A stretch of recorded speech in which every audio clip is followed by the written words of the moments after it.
Hi there.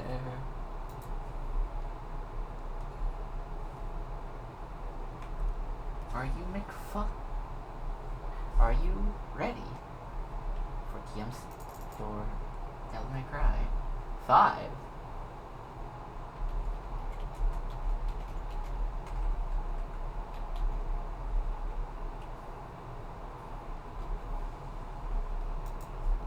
There we go. Alrighty then. Alrighty. In fact, let's turn up the game audio a bit more. There we go. Mission select.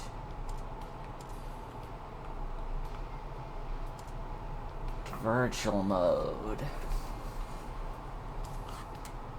Alright, we'll stick with Devil Hunter since that's normal mode, because I don't want to do Legendary Dark Knight. I have never played I played a little bit of his stuff in DMC3, but I didn't make it very far. But today, we begin our journey to DMC5 as Vergil. Just a little hunger.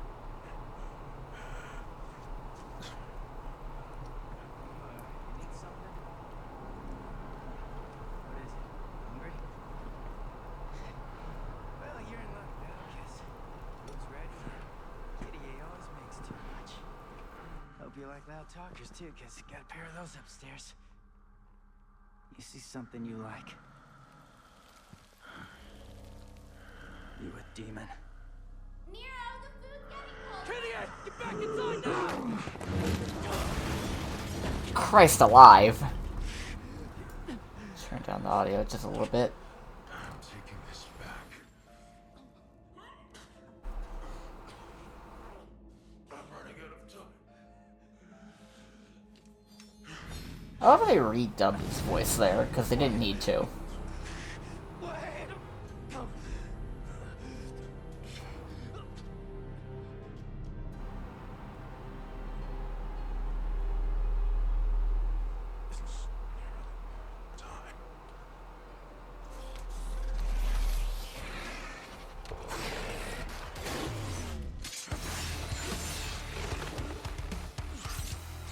Oh.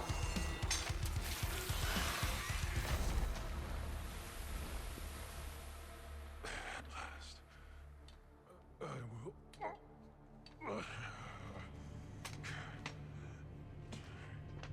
Using Yamato like a walking stick.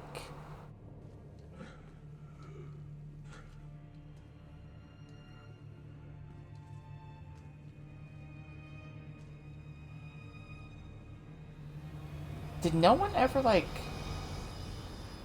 get the house?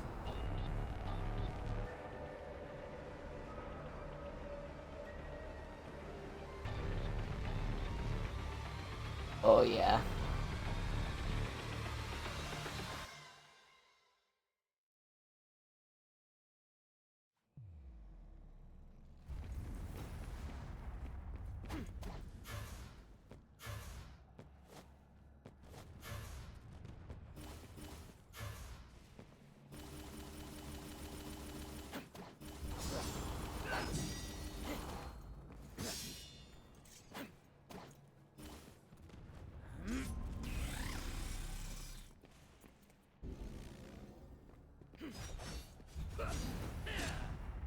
Okay, that's Rebellion.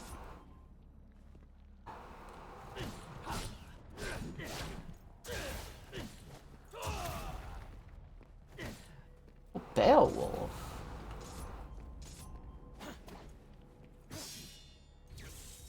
Out of my way. You're finished. Out of my way. You're finished.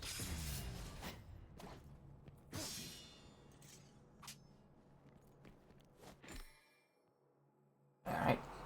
Got the basics for the kick jump.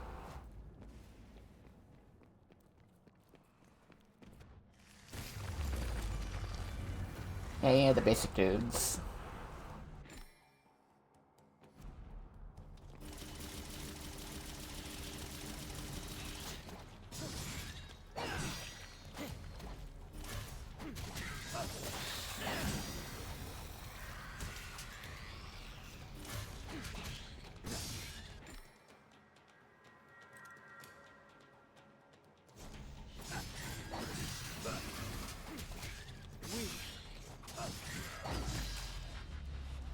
Okay.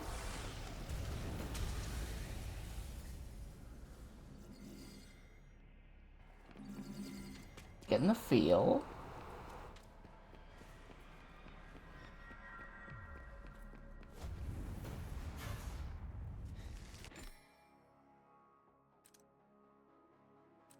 A second.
Okay, I'm kind of feeling it.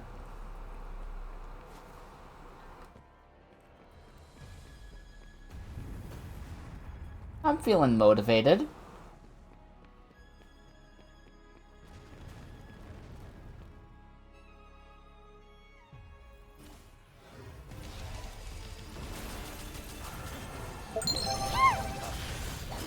Oh. Thank you. Thank you for the follow.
Damn it.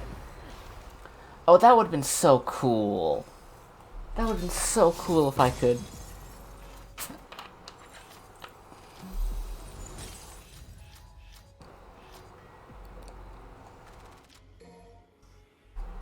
B rank's better than nothing.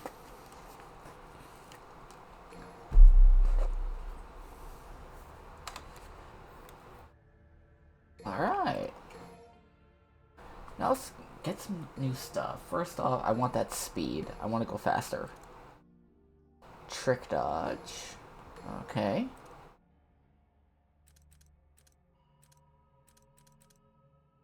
I want to get that enemy step at some point too.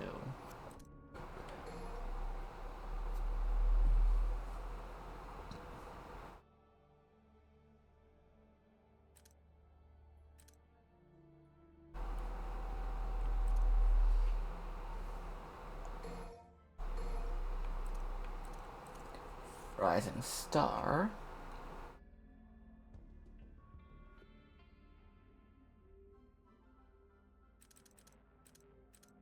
Judgment Cut End.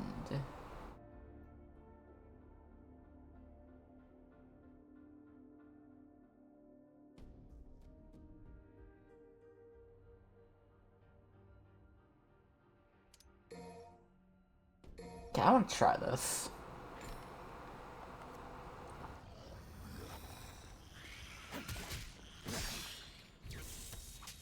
You're finished.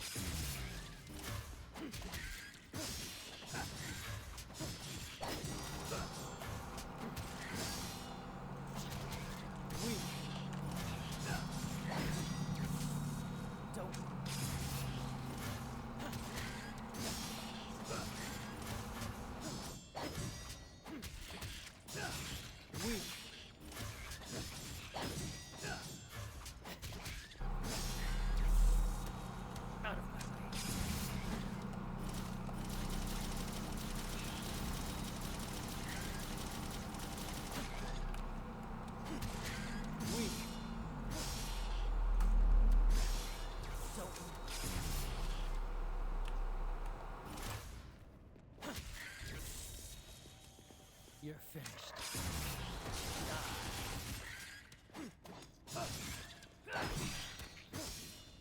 Too slow. Don't move. Stop.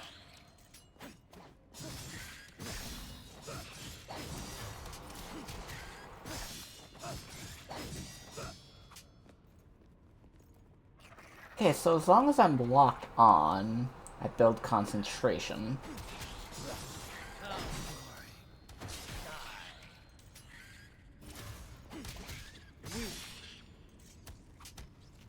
Oh.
Okay.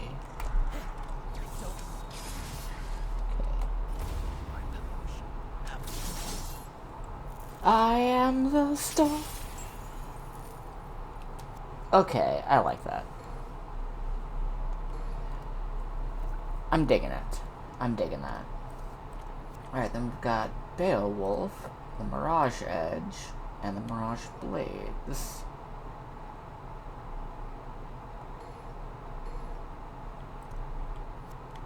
Spiral Blades.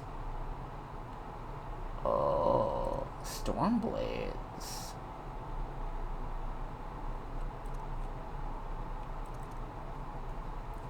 Blistering Blades.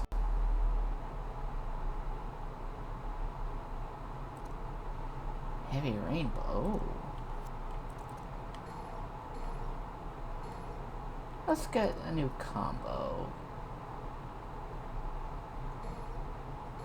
A couple new combos. Okay.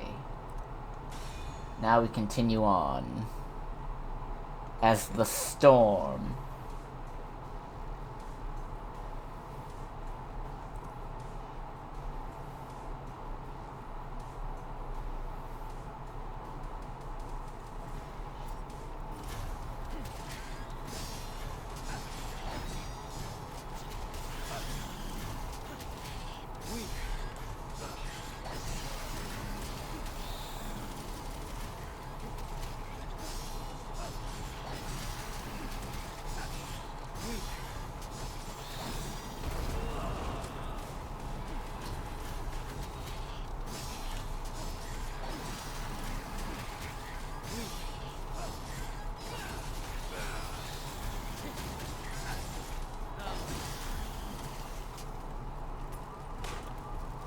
Oh, that was good.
Alright.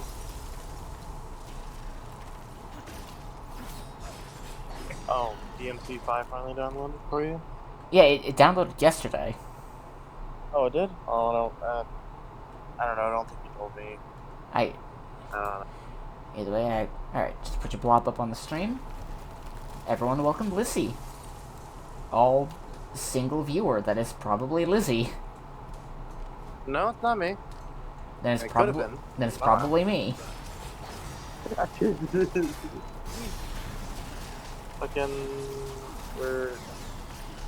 I hate how mobile Discord works now. Why? It's so confusing to find where anyone's fucking thing is. There, I finally found it. Ah. Ooh. See, there we go. Also, I just got an ad for Doom Darkers, and I'm like, fuck you, yeah, no, I don't have it. Wait, why is your character a little murder zone character now? Cause that's my new look. When did that happen? It's been like that for a while now. Well, I'm just out of observance. This is that works. Press R1, rotate left circle once, and circle. Oh.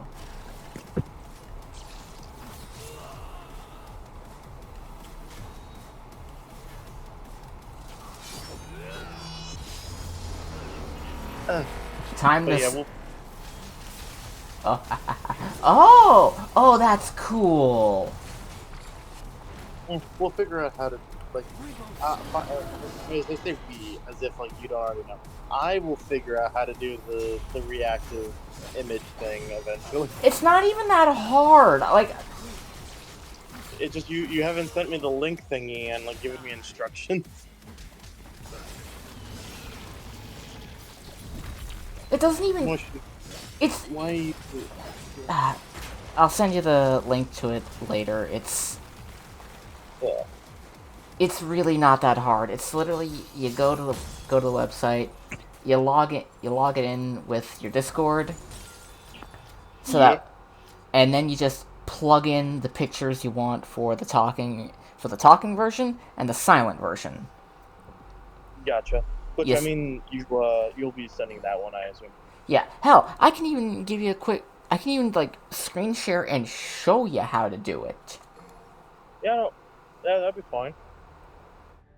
By the way, I was just given hot dogs, so I'm gonna be munching a little bit. God, I've been craving hot dogs all day.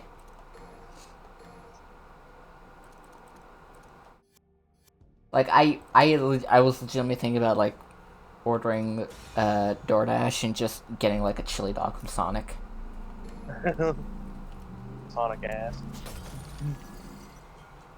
Gotta go fast. Gotta go fast to the bathroom, because what if the reason why Sonic goes fast is powered on beans and needing to shit? I mean, here's the thing, hedgehogs have been known to shit themselves while running away from predators.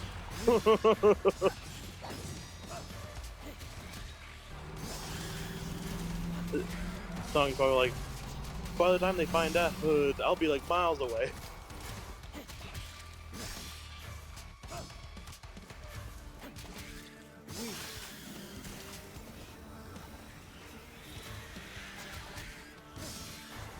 I mean, he is like the fastest thing alive, so like, who can get him? A couple people. Oh, I got the music going. Who's the fun looking? Who's the fucking jackal from Sonic Forces? Infinite. But he's not There. fast, he's just got the fucking weird-ass rock that lets him do cool shit. Ah! I mean, that could be describing a lot of characters in a lot of media. I somehow managed to blue ball myself with the game's music! I just wasn't good enough to get the S rank for Damn. the Vergil combo, cause Because the S rank is where the music really gets good. Because, like, you hear... DMC's 5's music is diegetic. Yeah. Meaning that he himself can hear it? No. It's... I guess adaptive is the thing? Yes. Yeah, that's the word that you mean. Diegetic just means that that's happening in universe and the characters can hear it. Yeah. It's adaptive in the way that as long as... Like, the better my combo rank is, the more instruments and lyrics get added to the music. And for Vergil, you get the lyrics starting at rank B,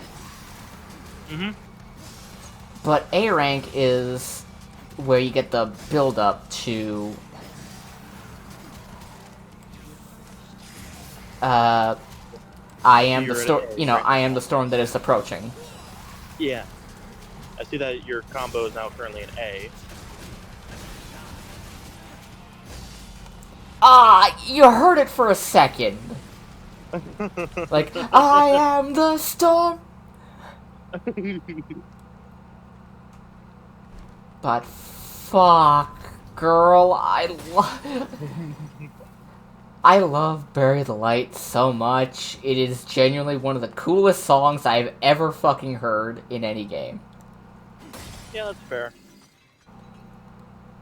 Well, what the fuck is, like, the song that people associate with Sephiroth? Like, what the fuck was that called again? One Winged Angel. Which, Yeah, fun fact, originally wasn't his theme song. Or it wasn't his original theme. I think we talked about that, but I don't remember what the origin of it was. One Winged Angel was just meant to be his final boss theme, but it wasn't the theme that was supposed to be associated with him as a boss. Yeah. That was supposed to be Birth of a God, which is what plays when you fight Bizarro Sephiroth.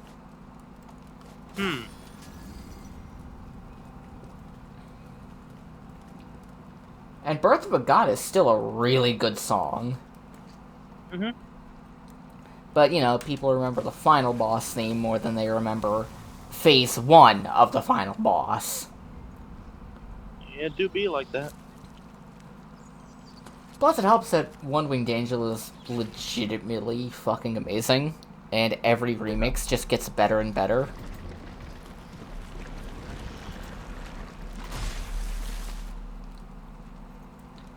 Yeah, when it comes to V's story in DMC5, there really isn't much of one. You're just going through all the missions without cutscenes you're just going through every mission in the game without cutscenes. Yeah. Oh, also, I remember hearing, like, supposedly, you remember in Spider-Man 2, the movie? Yeah. How, like, whenever Peter loses his powers, and he's just trying to go on about his normal life and all that, and then he sees a burning building and just, like, eats a hot dog or whatever. Well, yeah. Supposedly, that was a vegan hot dog because Tobey Maguire was doing a vegetarian diet thing. But, like, watching the scene, trying to, like, you know, see it, it honestly just looks like he just took a huge bite out of, like, just a bun. Like, how tiny was that dog, if there even was one in there? God, I want a hot dog right now.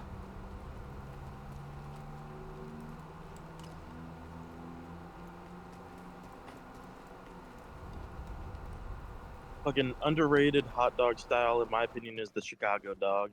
I feel like more people need to be aware of it, because it is fucking great.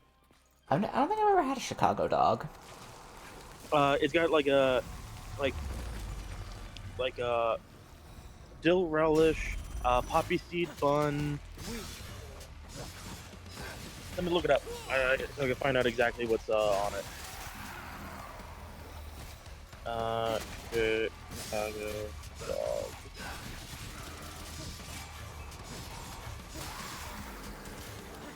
Alright, so the hot dog is topped with yellow mustard, chopped onions, bright green sweet pickle relish, a dill pickle spear, tomato slices or wedges, pickled sport peppers, a variety of whatever that that fucking pepper is. It's Castaeum anonym.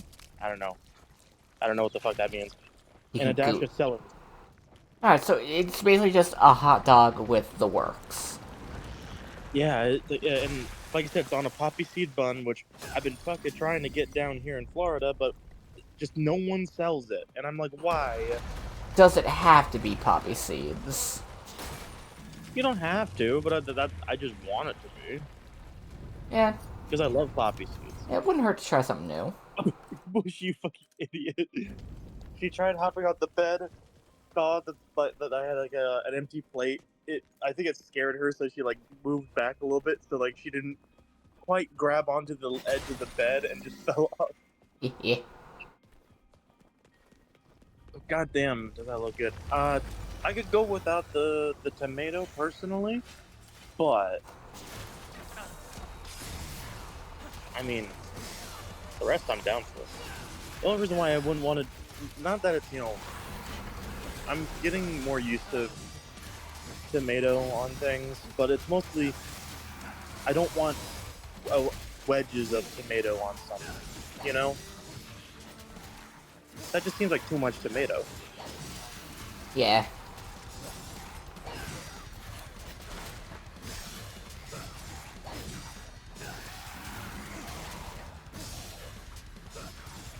Now, putting a fucking whole pickle spear on there, I'm all for, because hell yeah, pickles. Oh, yes, yes! You finally hit S for an extended period of time? Yep. Uh-oh, Vergil. How is it to me, Vergil is somehow the coolest motherfucker who ever lived, and the biggest loser I've ever seen. He is the only character I can look at and say that he's definitively both of those things. I mean, based off of everything that I've seen, I always I do kind of agree that he's more Dante's son than fucking. You're thinking Nero. What? Yeah. I was talking about Vergil. Like, Vergil is somehow Vergil. Sorry. Yeah. Names keep getting fucked up. Vergil is his brother. Nero is the nephew. Nero is his nephew. Yeah. God damn it! I keep fucking. Now I'm embarrassed. Fake DMC fan, even though you're not actually a DMC fan. I mean, I would say that I really like it. Based off everything I've seen, I'm just not. I probably wouldn't consider myself a fan just because I haven't been able to play the games yet. Yeah, if you do play them, I would recommend you get the HD collection for 1. Try 2 if you ever have an extended period of time where you just can't get to sleep normally. Just play a mission or 2 of DMC2 and you'll be right out. Fucking just dunking on the remake. No, DMC well, reboot. No, that's DMC Devil May Cry. DMC2, or Devil May Cry 2, was the sequel to the original Devil May Cry. Oh, okay. Oh, yeah, the one that people kind of a little poo-poo on. Yeah. 3, I think, was whenever people were like, oh yeah, this is good again. Yeah, DMC3 was legitimately, until DMC4 came out, considered the best in the series. Which really wasn't that hard, because DMC1, good, but got its jank. DMC2, DMC3, really good level variety, fantastic enemy variety, great bosses, great weapons. The style, Dante's style system was implemented there, and it stayed. Like, he has it in every version, in pretty much every iteration of his stuff from then on, and even a little bit of it. Even a little bit of it in DMC Devil May Cry in the reboot. But the fun fact about DMC3, when it was initially released, there was an issue. There was a bit of an issue with it, where due to a mistranslation, in this original run, they mislabeled the difficulties.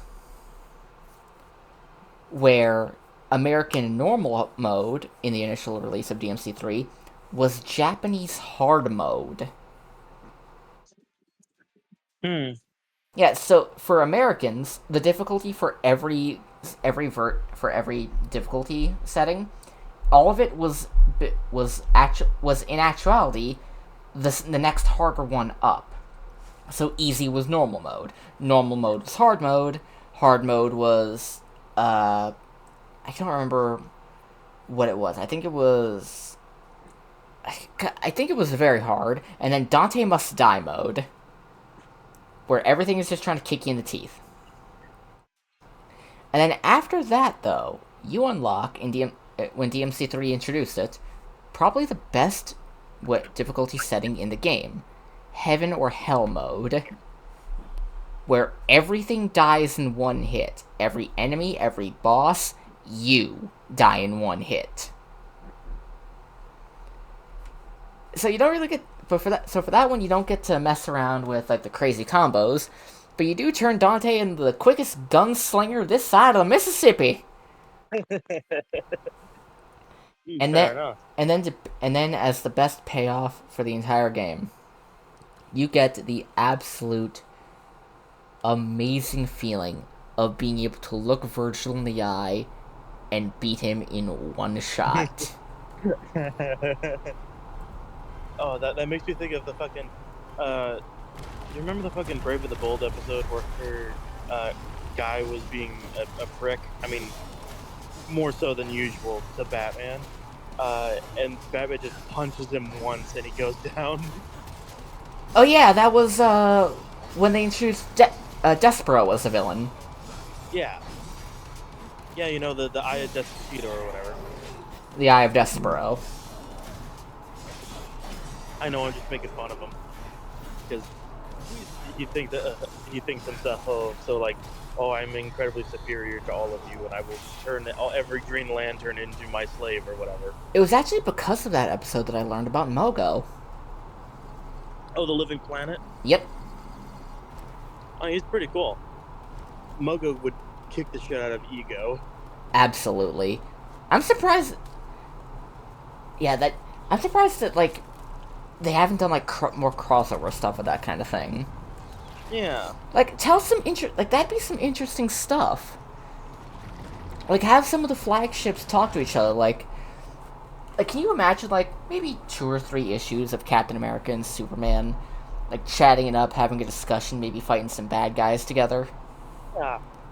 Like, I fucking, those are, like, the 2 characters that I would think would be, like, the bestest fucking friends.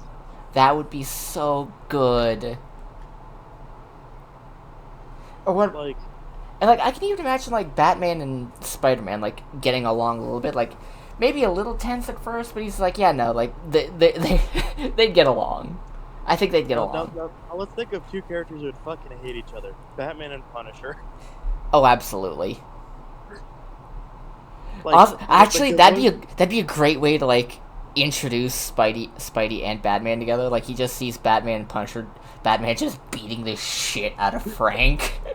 Just hold it up by his fucking shirt collar, just punching him right in the face, and he's like, wait, hold on. Hold on. Whatever he's done, I'm sure he deserves it, but I'd like to know what's going on before I intervene. Yeah.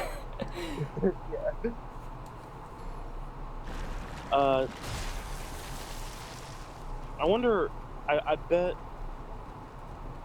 as Iron Man and as Batman, Bruce and Tony would, like, probably hate each other, but, like, I could imagine just, like, the fucking rich dick measuring that they would do at, like, at a function. They get into petty arguments over who's donated to which charities and who's directly helped more people out with their programs. Yeah, some bullshit like that. So, like, I'm trying to think.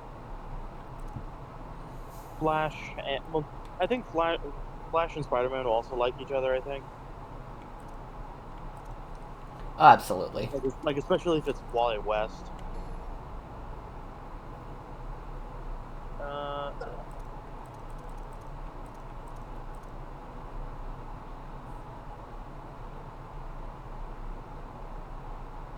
maybe Thor and Martian Manhunter. I think they'd get along. Okay, let's. Okay, I can't get that or that.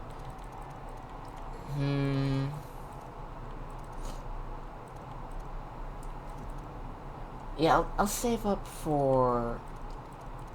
Or maybe. I'll get some more Working combos. on Cause, skill tree shit.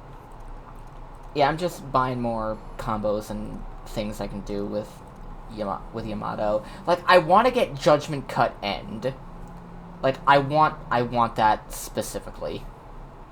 Yeah. Because that is the quintessential Vergil move in this game. That's understandable. Basically, like signature move. Got one of my favorite lines Vergil can say in his boss fight when you're fighting him as in the main game as Nero. One of my favorite lines that when he goes Sin Devil Trigger, he'll just look at Nero and be like, "It's past your bedtime," and then just kick your ass. Like, he just learned Nero existed like maybe 20 minutes beforehand, and he's already making dad jokes. Oh, also apparently in an episode of Andor there was a Gungan skull, and someone quote tweeted that with, "His ears are bones," and it's like, yeah, I guess apparently he like Jar Jar has like ear bone. Fun fact, so do you. Well, yeah, true. Like it's part of your inner ear. The I'm trying to remember what they was called. Nalius and Incus, I think. I think. Something like that. I don't know. Hold on, let me just look it up. Oh, Ear bone. gotta go outside. I got an S rank combo on this fucker. Malleus, the Incus, and Staples? Staples? What's that? I don't know. Stapel. ES. So it forms the whole thingy that goes from the eardrum to the cochlea, the little snail that whispers secrets to you. It's funny because cochlea is actually, I think, the word for snail.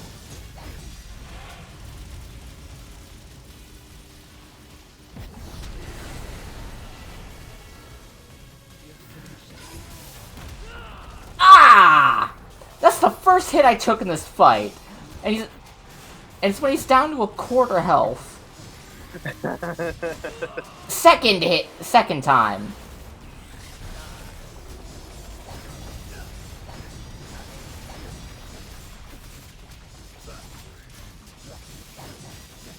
Also, I still fucking adore like the idea of referring to Sonic as a blue gumball son of a bitch.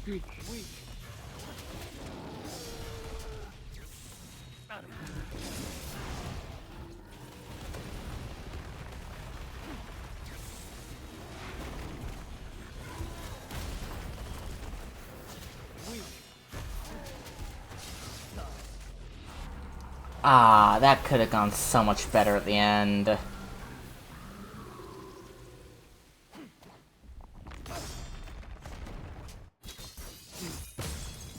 But still, that whole mission just felt good. S rank, baby. Also, apparently, scientists have finally been able to do the thing that alchemists have been trying for what is it, like hundreds of years, where they used the hadron collider to turn lead to gold. God damn. Fuck you, alchemists! Science got one upped on you, bitch. Like, that's legitimately interesting. You wanna know what else I learned today? Apparently, What? they discovered a vent where freaking Yellowstone has been relieving pressure for a while, so it's unlikely to go off not just within our lifetime, but within the next 3 or 4 lifetimes. Gotcha. Yeah.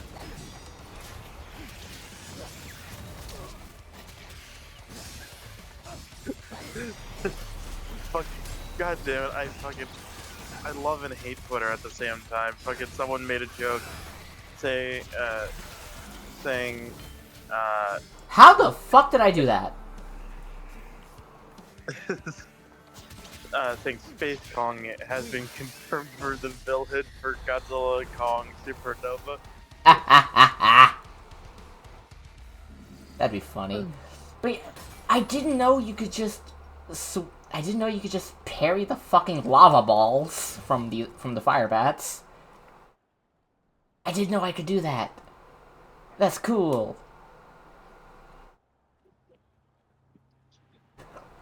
Alright, let's do some quick exploring. Also, also my mother brought by um, 3 slices of pizza earlier, so I right as I got back to the room, I went munch, munch, munch, munch. It was delicious. God, I'm craving so many different foods today. Trust me, I really wanted Chinese, but she was like, "Well, I already bought pizza. May I have?" And she's like, "Yeah, I gotta drop my drop way off wherever." And I'm like, "All right, cool."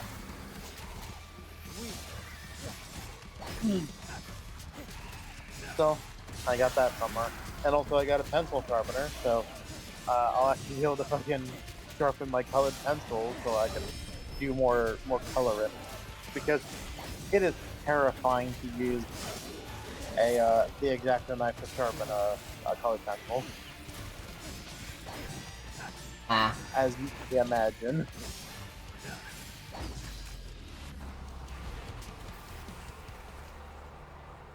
To be fair, it's a brand new blade on it, so like it glides through like butter, but like, you know. I'm craving like 4 different kinds of food right now, and I don't know what that what that tells me. I can't believe it. You're pregnant. That'd be the funniest fucking whatever for some kind of god to do. Fucking text Theory, you're a dad. I probably Wait. could. God, that'd be so fucking funny. And then he just texts back, "Wait, what?" There you go. You better take care of this child, Barry.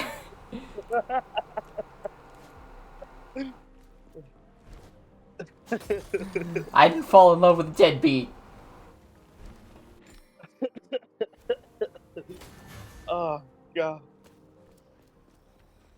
Okay, so that's how I get up here. I forgot.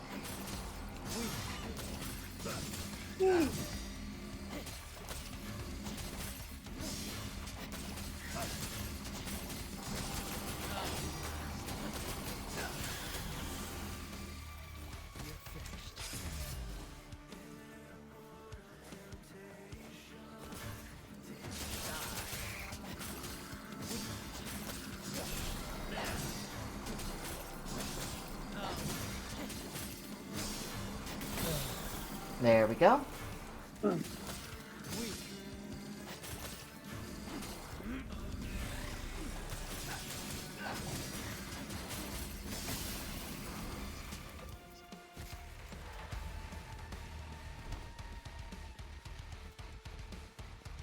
Alright.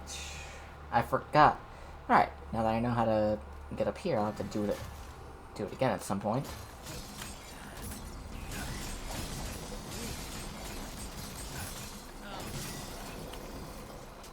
And there we go. Now we continue on with the level. It's so... Ah. Why am I getting so fucking sleepy? I don't know.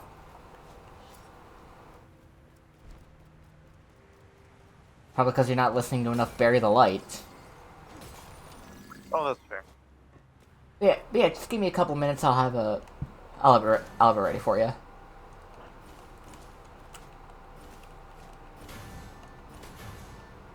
Wahoo! Alright, take me away! Jesus Christ.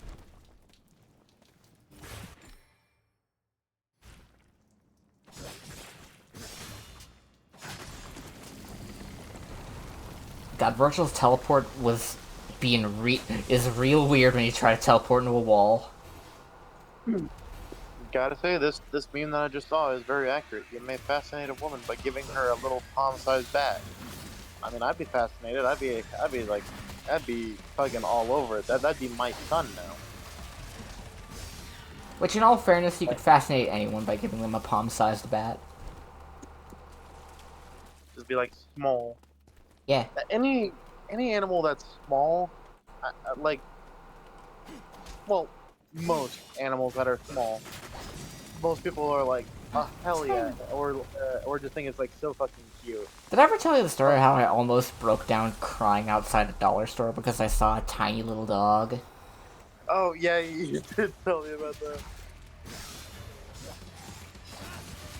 Like, I remember you telling me about that. I'm like, gonna be honest, early HRT, I could absolutely relate to that, because like I'd see something that's so fucking cute like on the internet, and I'd just be like, I'm going to cry now. And then like, oh, God, those first few months, they were rough. Like, where I needed to cry like once a day for like a couple months. Oh, yeah. Sometimes it was a couple times a day too, and I'm like, motherfucker. Sometimes in the middle of conversations. Yeah. I don't know. I don't know. I don't know. I can't really remember shit. So like, I don't know. Maybe it could have been during voice calls. Who knows? It was. Several times. Oh, sorry. Unsorry. How dare I feel emotion?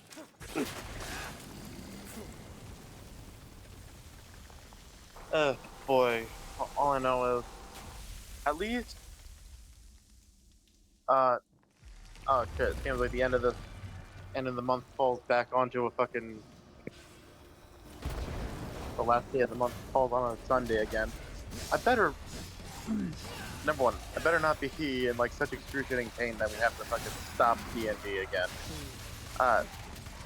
Because I got the menstruation crustacean with me. I just gotta microwave it for a little bit, pop it off in that part of me that's hurting, have some water, and then I'll be like, I'm good. I'll be hurting a little bit, but I'm good.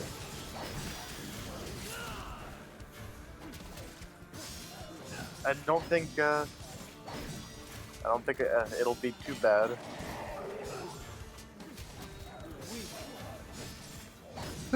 Boy. But I mean, okay, so what is this Sunday again? SCP. SCP. Okay. So, oh wait, no, I misread the calendar. The 31st is a Saturday. So Yeah, because I work that day. Yeah, gotcha. Okay, so tomorrow is SCP. 25th would be our week. So even if I would be like in intense pain on the first, it's not our D&D time, so we should be okay. Woo! Hopefully.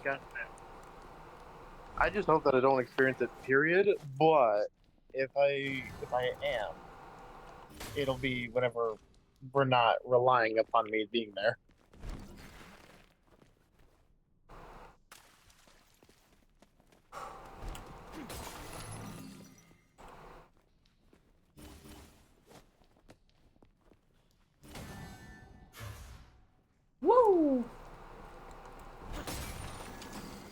Fucking wahoo. Death scissors! I love these guys.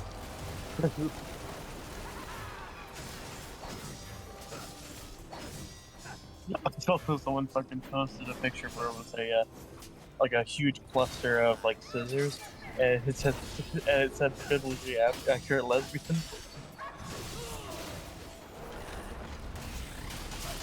And I'm like, I mean, you're not wrong.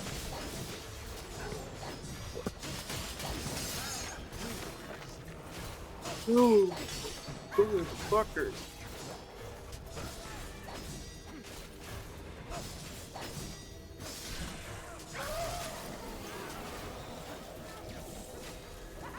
I see you.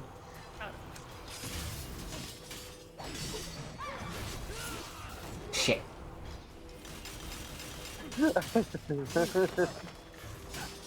Okay, are you aware of the comic where it's like the alien, and it's like saying things way too literally kind of thing?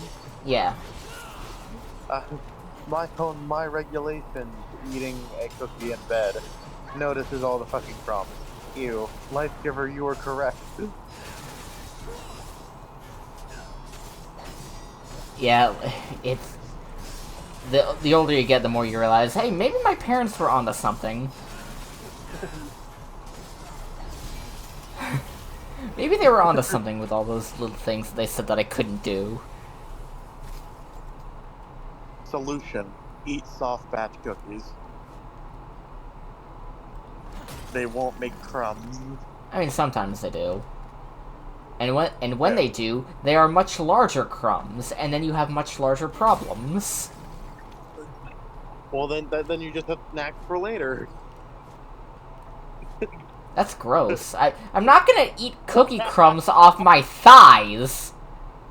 I mean, well, I've done worse. Listen, someone else might like to do it off my thighs. I don't want to do it off my own thighs. I know where they've been. Goddamn. Oh, also, apparently there's a fucking Godzilla vacuum cleaner thing, like that's like your desk or whatever. And it's kind of funny because, like, he kind of has like a weird like Hubert snout for it. E. Okay, I think this next boss is... I don't remember which one it is, but I think it might be Nidhogg.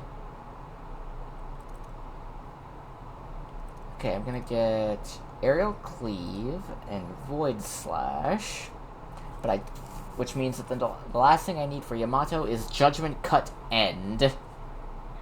Space. Also, today, my Big Bad Twister order came in, so I got Chainsaw Guy again, and... Oh wait, no, it's not. Oh wait, no, it's not that. It's Artemis. Oh.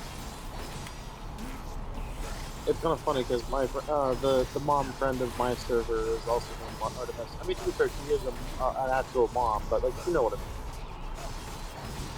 Yeah. She uses mom vibes while also being. Which, yes, there is a difference. But anyway, so my Big Bad Twister stuff showed up, so I got the Star Wars Black Series 2-pack with Cobb Vance and Cad Bane. Obviously, Cad Bane is like the highlight for me. One thing that kind of sucked is Vance, like, hip is a little wonk. But, I mean, I didn't buy it for him, so I don't really care. It's just all about Cad Bane, baby. Fucking... I love that he comes with plastic X for his pistols and a flamethrower effect. I just completely no-hit that fight. Fucking flawless victory there. Yeah, I even hit double S rank for the combo. Damn. And it gave me enough to get Judgment Cut End now. I mean, pretty base, not gonna lie. And also, like I said, got movie monster series, Chainsaw Gaigan. So, finally, after how long ago was 2004 again?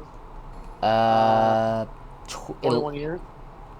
Wait, no, not 21 years. 21 years. Finally, after 21 years, I own a Chainsaw Gaigan figure.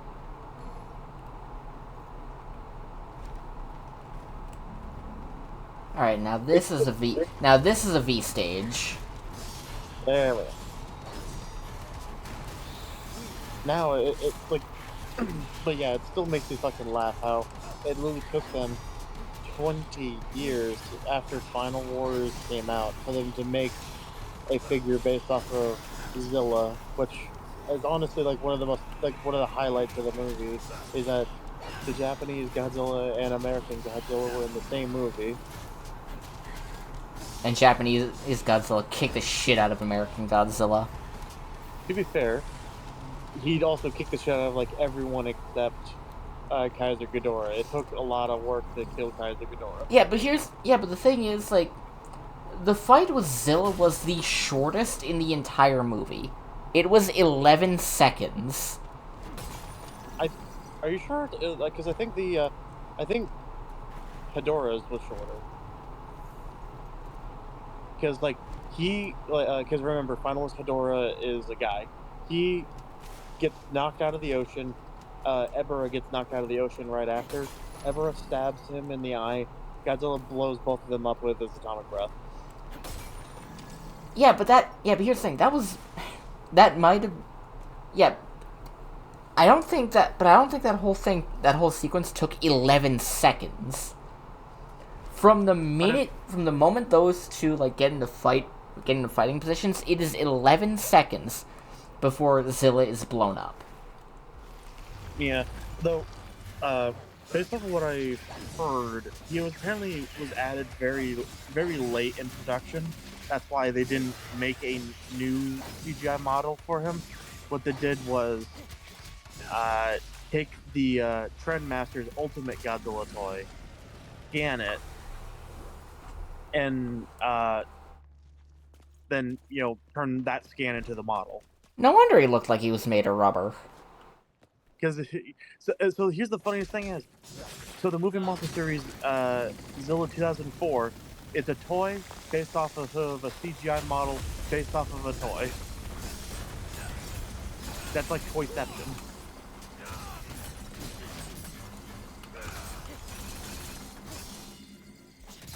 And I still think it's really weird, like how the scenes in Sydney, Australia, had that like weird blue filter.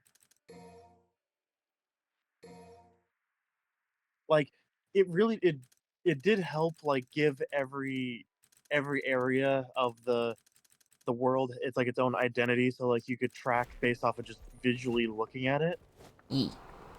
But I don't know, it felt a little weird.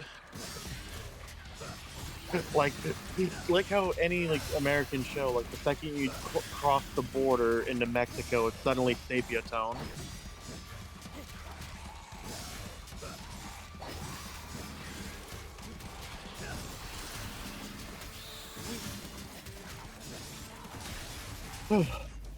I still adore the scene of New York in Final Wars.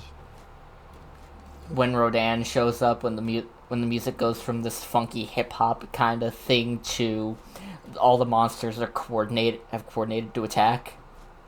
Yeah, and then the Zillions show up and quote unquote saves the world. I still like to think that before the Zillions showed up, the monsters were acting of their own accord. Yeah, it's just they were at some point captured and brainwashed to do this stunt. I like to think like that whole stunt of them doing the attack across the world, the monsters did that themselves. When the Zillions showed up, that's when they captured and put the things in their brains to control them. Yeah. Like, I know. like they were that- gonna do it anyway, but it was just coincidence that the monsters attacked beforehand and literally put themselves out on a silver platter. Yeah, that would make sense. I like how the director was like, do you remember like in the part of the movie whenever Godzilla was encountering Anguirus, Rodan, and King Caesar at Mount Fuji? Yeah, they're the only three that he doesn't kill because they're his friends. Yeah, yeah. Like whenever, like the director confirmed that whenever like Godzilla and Anguirus like make noises at each other, it was meant to like insinuate like Godzilla was trying to like be like, "Hey, you're my friend," and then realizes, "Oh wait, no, he's under like mind control or whatever." Time to beat the shit out of him until he feels better. I mean, that's how video games work. Like, Yeah. oh no, my best friend is under mind control, and they just kick the shit out of him, and then just cut to like a cutscene where he's just on the ground, like needs a hospital, and he's like, oh, "I remember now." Like, that would have been a pretty sick thing for them to do for the final fight. Like, have Anguirus, Rodan, and King Caesar all just come in and help jump Monster Zero while Godzilla's out. Yeah. Like, Kaiser Ghidorah transformed, he just threw Godzilla down on the ground, he's all fucked up. And then here comes King Caesar with a steel chair! Yeah, like they were already like kind of getting blown out their budget a little bit. Like that's why Mothra didn't show up until like the very end of the movie, and she died immediately. Yeah. That's her signature move. It really is. Like when you think about it, she just dies at everything. I think the only movie that she hasn't that she appears in with Godzilla. No, wasn't it confirmed that she actually survived and she didn't die in Final Wars? Well, because like what happened was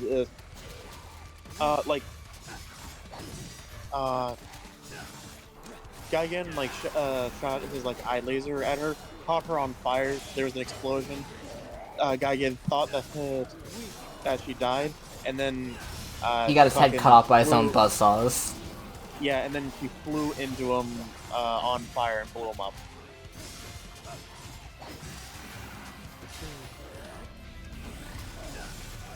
So like, she unfortunately did die in that one, but like as usual, it's assumed she had an egg somewhere. Yeah. They fucking always do. I got the lyrics. I think the only fucking movie that she appears with Godzilla that she didn't die in was I think Godzilla Tokyo SOS? Or which one was it that had the two of them? So Tokyo SOS, the adult dies, and then the two larvae live. I know she doesn't die in New Empire. In fact, she comes back to life in New Empire. Yeah. I'm generally against monster shipping, especially in the MonsterVerse. But like, I do like to think of like whatever Godzilla saw monsters, like, oh why? I am 100% okay with with shipping the monsters in Godzilla. Like, it's so much fun. I personally I know some people try to do Kong and Shimo, and I'm like, I just don't see it. You know? I can see it, but it's mostly like kind of as a silly little thing. Fair. Like that one's not meant to be taken serious. Like, you know what I mean? Yeah, it's cute, but maybe, it's cute, but it's not my thing. I think maybe Mothra didn't die in Godzilla versus Mothra Battle for Earth, the one that has Batra. I don't think she died in that one. I've never seen that one. It's the movie that takes place before Mechagodzilla 2. Yeah, I never. That's the one that I never got around to seeing. But I like Batra. He's a good villain and all that. He's basically anti-Mothra. And it's kind of funny. He just reused his Rodan's roar, like slightly modified. Which fucking why did Heisei do that with so many fucking creatures? And like even Ghidorah like has like for 1991, that's like a slightly modified Rodan roar instead of the normal beady beady beady. I don't know why. I don't know why they didn't just bring back the beaties. Bitty bitty bitty bitty bitty. The itty I bitties. like fucking that fucking sound is top tier.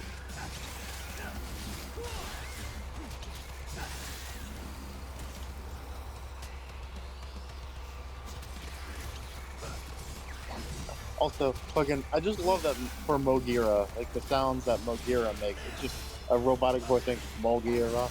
Mog.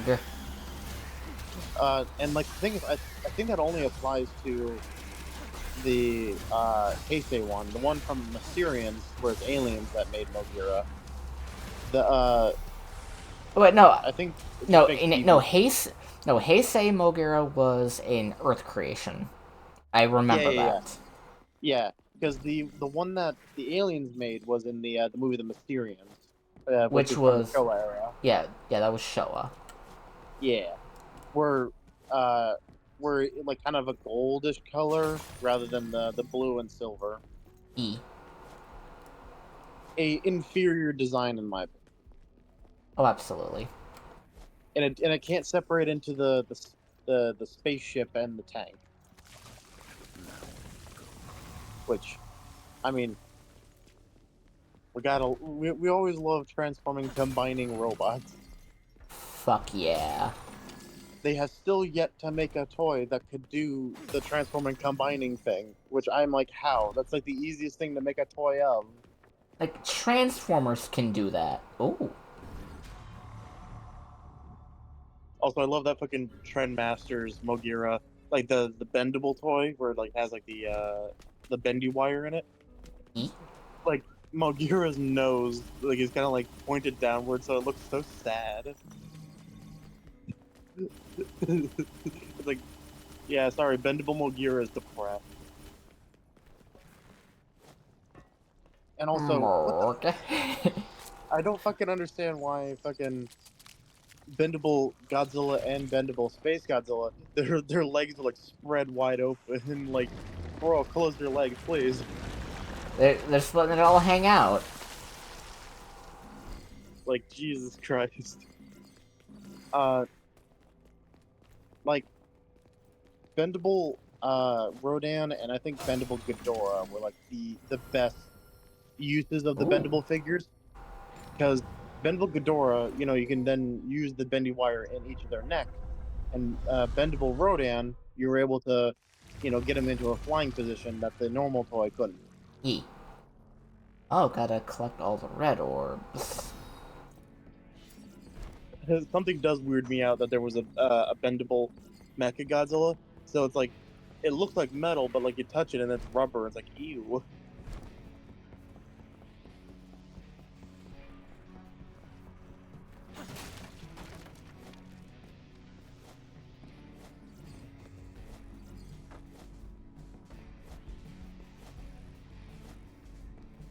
I don't have air hike, so I can't get all these red orbs.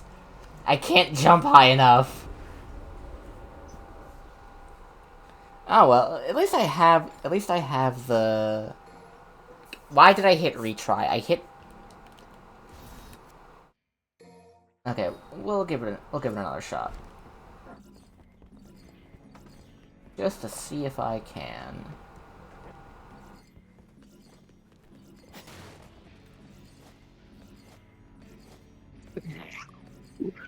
Alright, 13. that's funny. I'm watching a little short from that toy guy. He's talking about one of the Age of Extinction Optimus figures, and it apparently had like a gimmick where like you flip down like the chest part, like to transform it, and for some reason, like it's supposed to like pop the head up to like normal robot mode position, but like 9 times out of 10, if you do it, it shoots his head out like a missile. Choo! Man, this is like the first time that you have to give Optimus his own face. That's why he's always asking for other people. He keeps other people's. He keeps losing his. Also, someone pointed this out that, and I kind of wish this was the case for Transformers One. Like so you know how whenever B16 like shot him and all that, and like was all like fucked up and all that. Yeah. They should have made it where the reason why Optimus keeps his battle mask up is because the face underneath the battle mask is a little messed up from it. You know? Yeah. Like, But I can understand why they didn't. Like, kind of explain that part, because I'm gonna be honest, the design between Cogged Orion Pax and Optimus Prime wasn't very different. Like, the design difference between D16 Cog and Megatron was much different. Yeah. Oh yeah, Nidhogg's the next boss.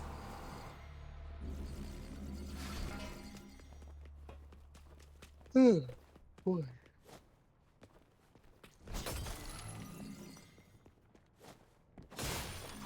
Fun fact, a lot of monsters in DMC actually have basis in a few mythologies. Most of the bosses. Yeah. Alright, let's see. I need...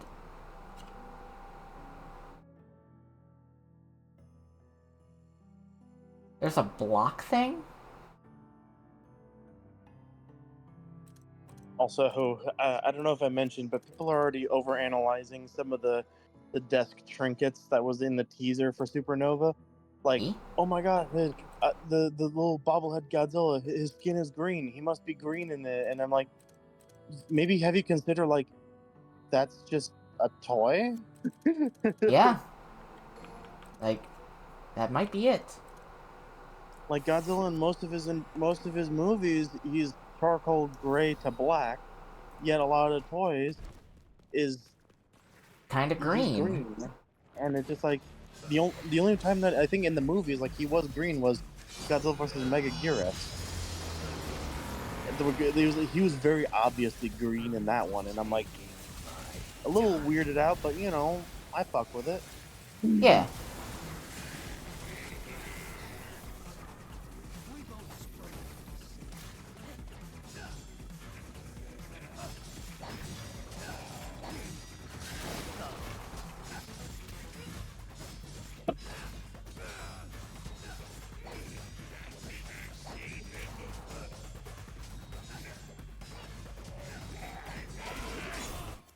Okay, hold on. Skill list. Yamada. How do I do Judgment Cut End again?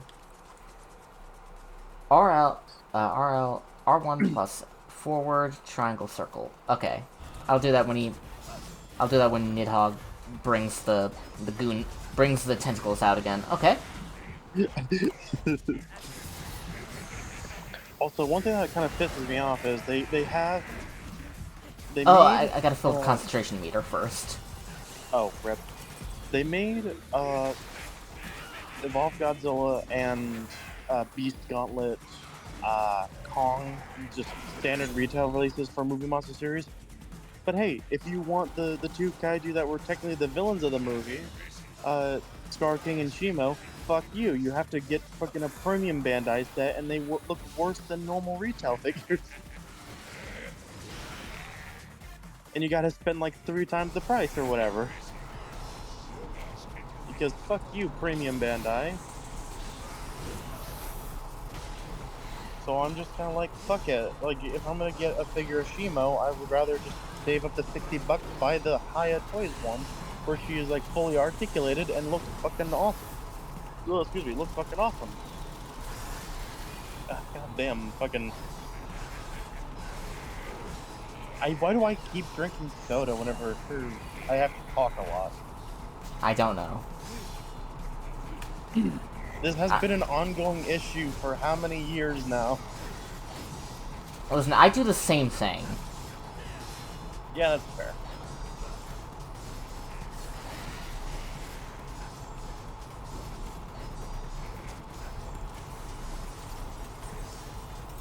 also fucking kills me how. So there's a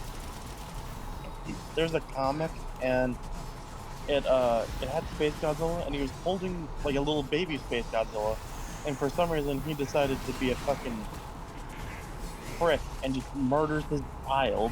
God damn. Alright, And that's... I'm like, oh, Sorry, yeah. I just beat Nidhogg. My biggest thing ends up being, it's like, well, why the fuck did you kidnap Godzilla's kid if you're just gonna kill yours? Because I'm evil. I think he specifically did it because he wanted to fuck with Godzilla. I like to think of them as like Space Godzilla and Godzilla being brothers. Actually, I like... Biollante is their sister. Okay, so the Biollante thing being the sister, I can agree with.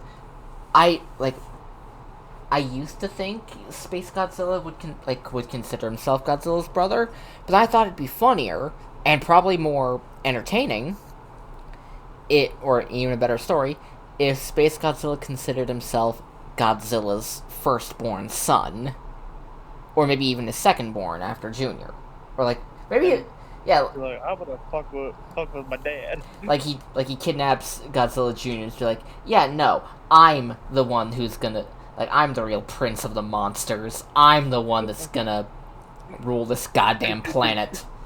And I'm gonna be a lot more proactive about it than my deadbeat dad.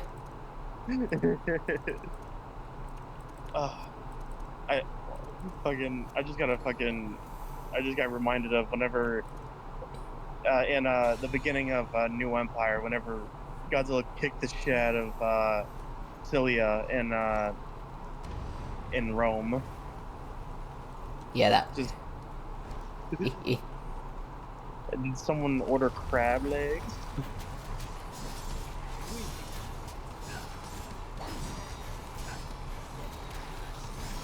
God. I'm not really like, seafood's actually something I'm not I mean, I'm kind of craving I'm kind of craving seafood, but more salmon.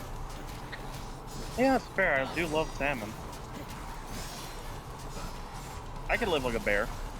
Just eat some fucking like blueberries and shit, and then have just some salmon. That sounds like a good diet to me. I don't know about you.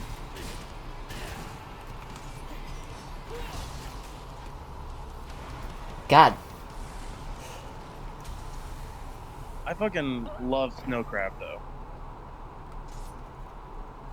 It's been a long time since I've had any kind of crab. Like, actual crab.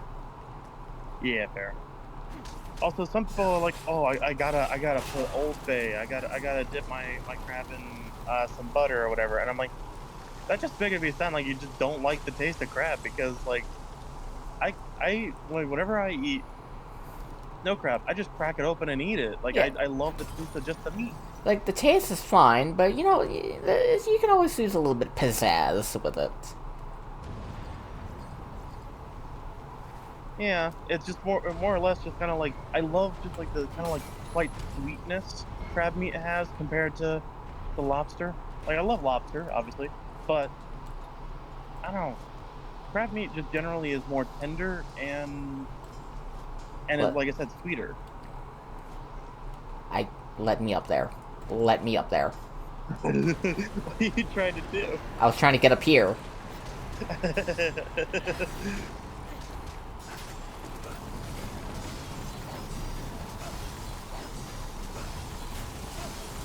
Also, fucking, I really want to get some like Florida spiny lobster, because it's a different flavor than your usual Maine lobster.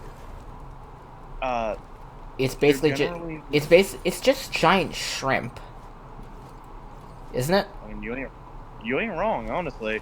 And when am I ever wrong? The answer: never. I'm always right, forever. Couldn't even let me come up with an answer. But yeah, fucking, for real, like, Yeah, I would say so. Like, and like that's not a bad thing. I would definitely love to punch on some. Also, fucking, I don't know if you saw it out of context, but fucking, whenever, uh, whenever I put it, I have beef with teenagers, Vicky. Holy shit, how did I... Oh, Was that Judgment Cut End? I don't think that was Judgment Cut End. But that was pretty fucking cool what I did to that guy.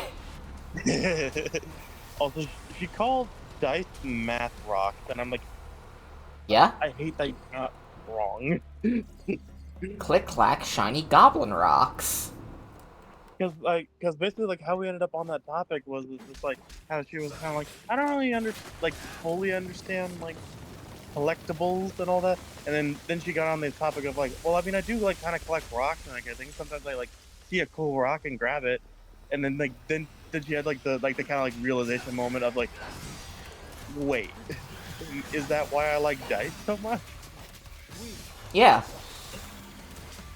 Dice are socially acceptable, Rock collecting. Yeah.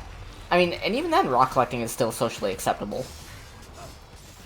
You just gotta be a fucking, like, you just gotta be one of those people who either frames it in a geological way, or frame it in a, like, you're a weirdo who's into mystic shit.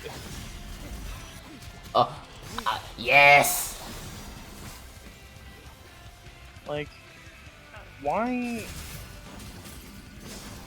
are there people who think like, yeah, if you wear this quartz crystal, like you'll have a good day or whatever? And I'm like, is this like just like crazy placebo effect? Like, what's going on here?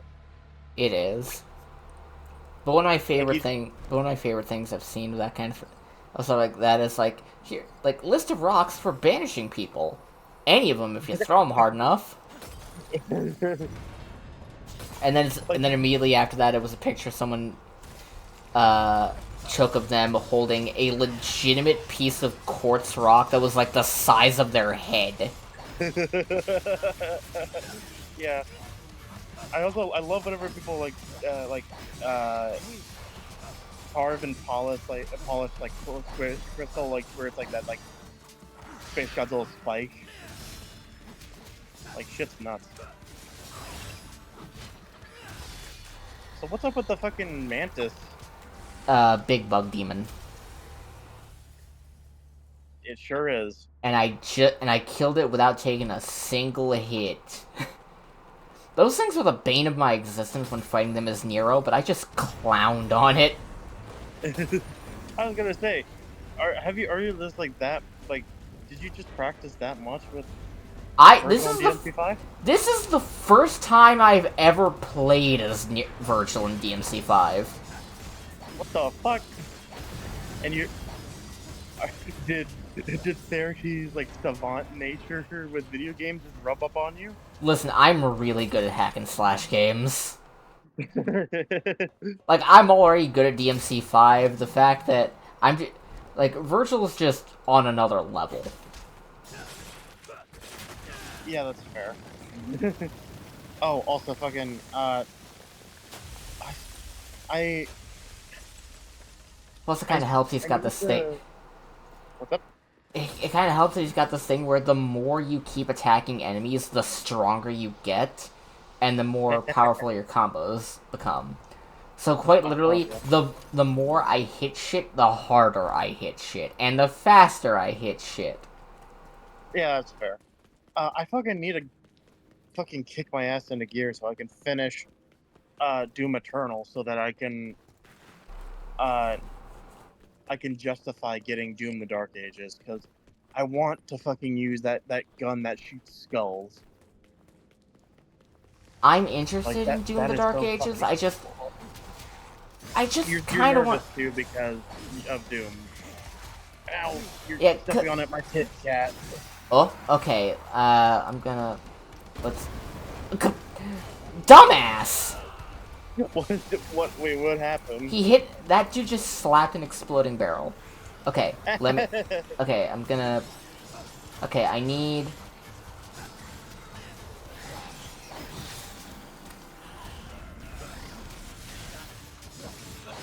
These things kind of remind me of Tyranids.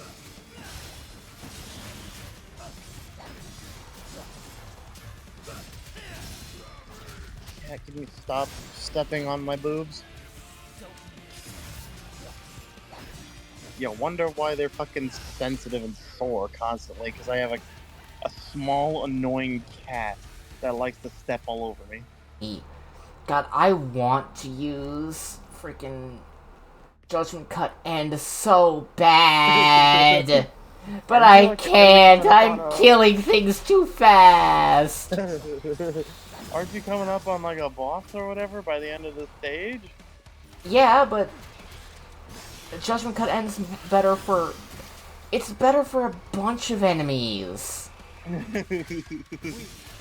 I can't believe it. I'm too good at this game.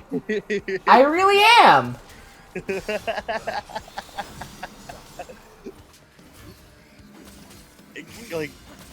like, is there like difficulty settings? Yeah, but it doesn't really do much aside from how. I mean, I guess I could put it on, because in the same update that let us play as Vergil in general. Yeah. We also got a brand new difficulty, Legendary Dark Knight, which is essentially super hard mode. Yeah. And I think it triples the amount of enemies in every group except boss fights. Like you're not gonna get into a room and get into a boss fight and suddenly have 3 of the fuckers. That would be goddamn impossible. Can you imagine fighting 3 Vergils at once? I have multiplied. Heck, during the base fight, you have to. He still has a move where you have to fight 2 of them at once. Imagine having to fight 6 of them during that stage. 6 Vergils at once. Christ alive.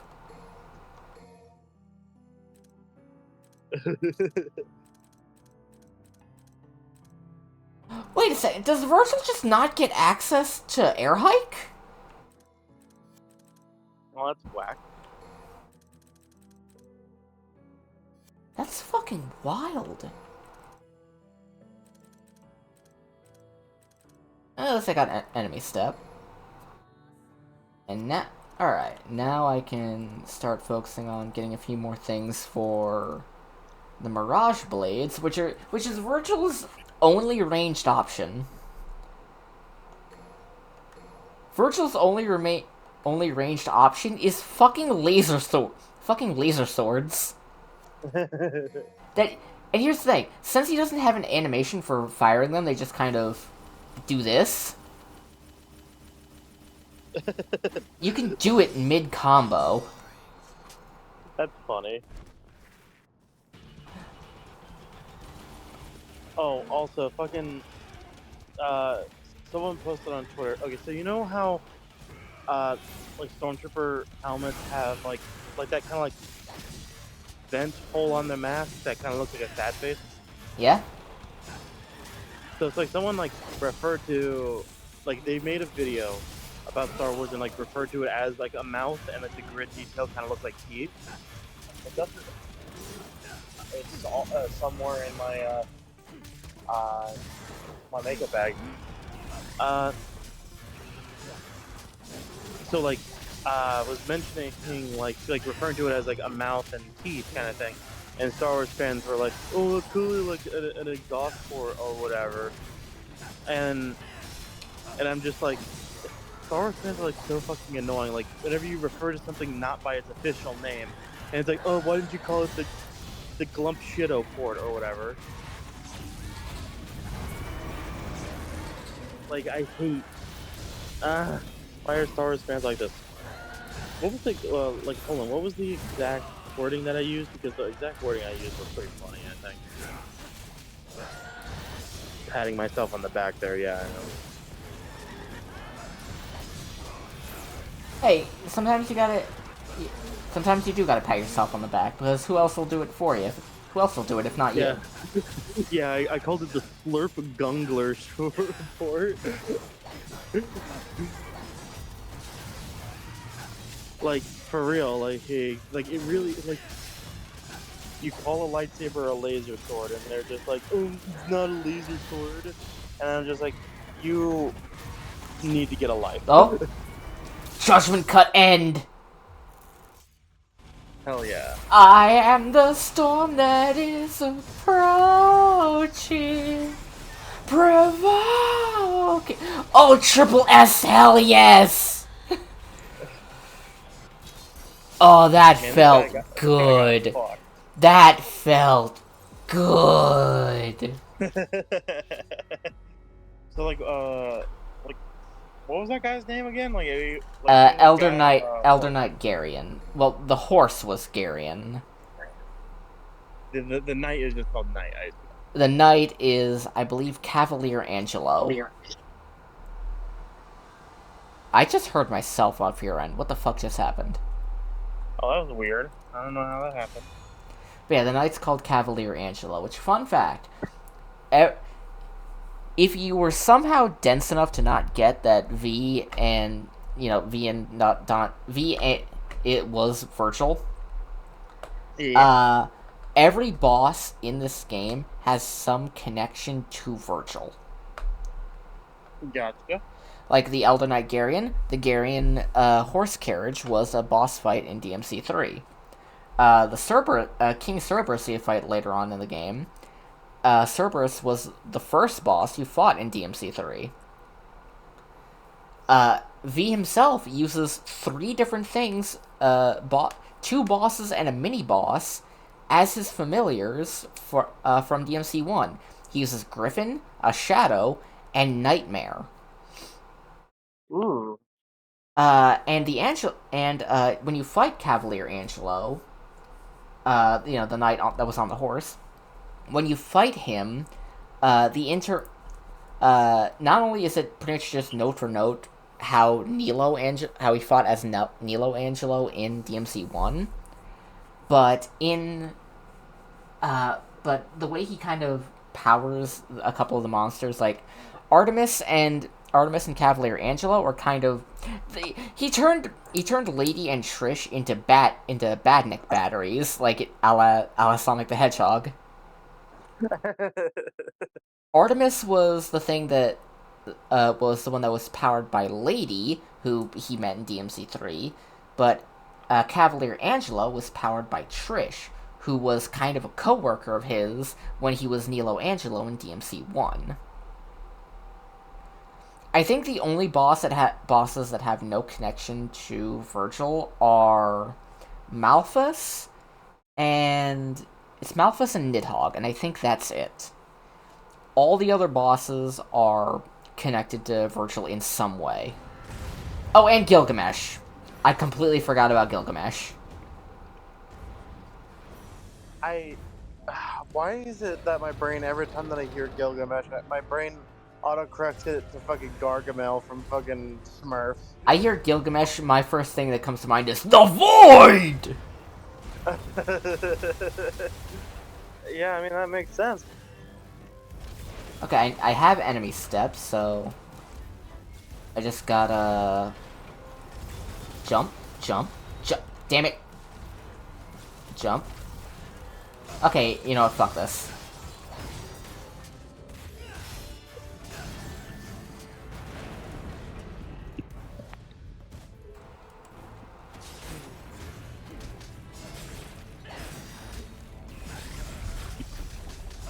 Also, one thing that is kind of interesting is, for the new Blockies wave, that for TF1, the figure of Cogless Alita, like every part of her is a brand new component, so that she is like as light as she is in the movie.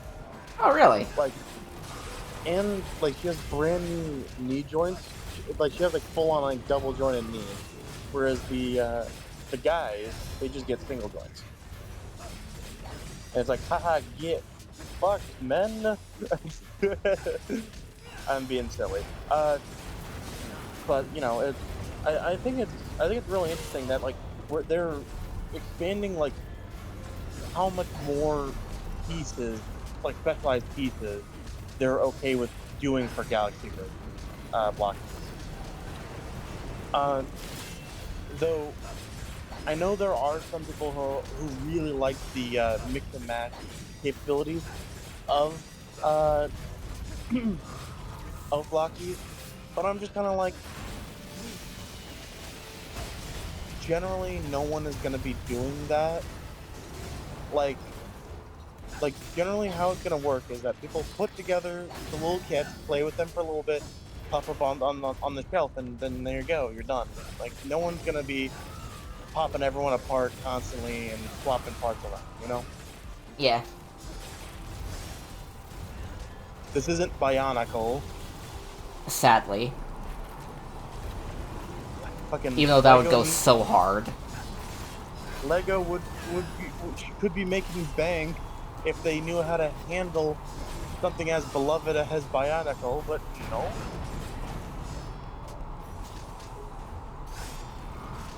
Like hell, like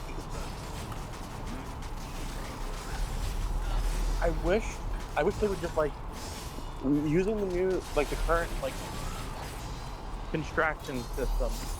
They need to like remake some of the original sets. Yeah. Like don't try to like make it like this is a new version of the Rockshi and all that. Like no, it's just trying to be what the Rockshi were, just with the new buildings.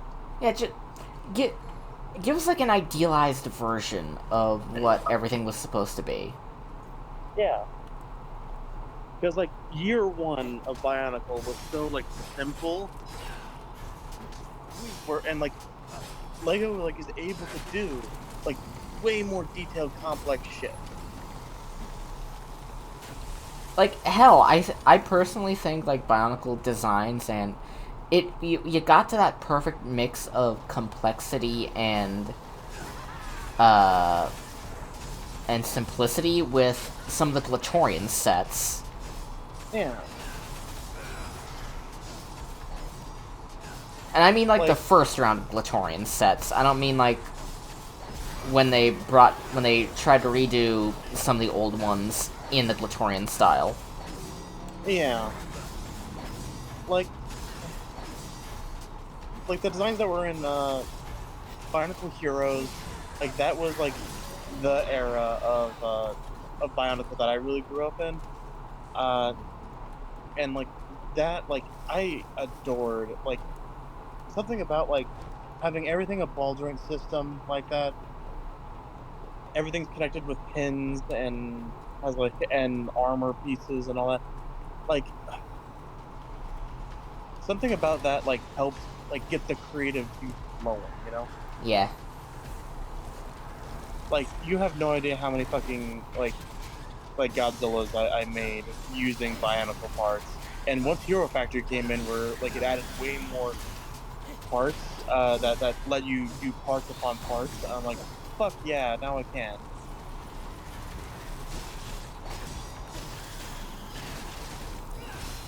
Like, on the one hand, I get why Bionicle fans kind of were a little salty about Hero Factory, but on the other hand, like the parts were cool. It's just the vibes weren't as good as with Bionicle. Yeah, it's just like on the like I get like not liking it from a story perspective and all that, but like the actual like pieces themselves like lended themselves to be like way more creative in my opinion. Yeah, like you could legitimately make some great shit with those. Like I even mixed and matched a few of them for some of the mocks that I made when I was younger. Yeah.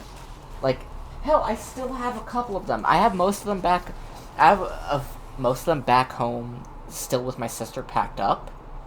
Yeah. But I do still have them. I do have a couple of them with me here. One of them is basically just a kind of jury-rigged thing for the Witch Doctor set from the third wave of Hero Factory things. The jungle one. Yeah. It's basically a kind of mashed up version of him with a few other pieces from other sets. And another one is I love Madanui's set in the Glatorian stuff so much. Yeah. He is my favorite. Like, genuinely, like, out of all of Bionicle, this yellow goof nut is my favorite. Yeah. I always, like, kind of wish, like, I knew, like, how to, like, because, like, do you remember the Legend Reborn, like, TV movie thing that they did for... I had it on DVD. Same. Like, you remember, like, the little bug guy that, like, he hangs out with? Yeah, I Click. tried so many times to, like, fucking learn, like, figure out, like, how to, like, build that. Because, like, as a child, you know, you don't know absolutely everything about every release and all that. As an adult, I know that there was, like, a polybag or some shit that was him. I didn't know that. So, like, as a kid, I was just like, how do I do this?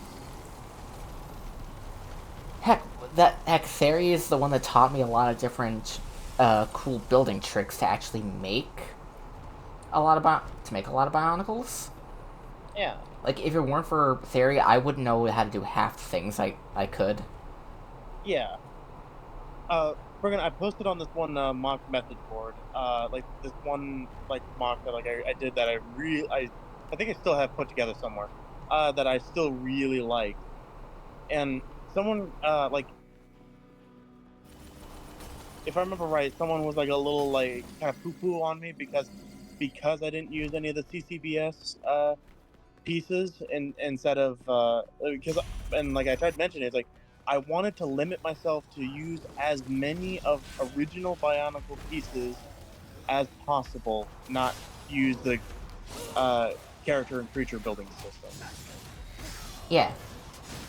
Because like that was the vibe I wanted to go for. It was the character that I was trying to create was kind of like an ancient god type. So of course I was going to use the older. So I don't know. I didn't pay it really that much mind, but it did irk me a little bit because it's like you just ignored the kind of the relevance of why that would be. Yeah. It's... Some people are like, just, like, if you don't do it this way, you're not doing it right. Like, how about you shut up? Yeah. Like, unless I'm using an illegal building technique, shut up. And the only reason why I care about illegal building techniques is just because all that means is that I'm using a part in an unintended way that could break it, and I don't want to break it. Yeah. You know how many neon green pieces from Bionicle I lost because of that? I didn't even learn about a lot of the illegal building techniques growing up. Like, I thought it was just like, oh, like, they're probably illegal because if you enter a build with them in the thing, it's like, oh, that's something that the thing wasn't meant to do, therefore you'd be disqualified. Yeah, so you'd be disqualified. I didn't know they were called that because they could actually break the pieces. Yeah, the reason why they're, most, connection methods are completely legal, but if it stresses the part, that's where we start having issues. Like, yeah. Have you ever done the thing where you take a plate and then like wedge it between the studs of another plate? No. Okay, so just like I can imagine. I've seen other builds that do it. I'm just if you do it with a plate that has studs, with an on another plate that has studs, that warps it ever so slightly, and if you do it a lot, you can see how it starts to cause that bottom plate to curve. Oh yeah, I've seen that. Yeah, so that is an illegal one. But if you use a tile, yeah, the smooth one. A tile is slightly smaller in thickness than a plate, so it doesn't cause that flex. Therefore, it's completely legal. it's really weird. Like some people are like, "Oh, who cares about like if it's a legal building technique, it works or whatever." It's like, well, I want my pieces to last as long as I can, you know. Yeah.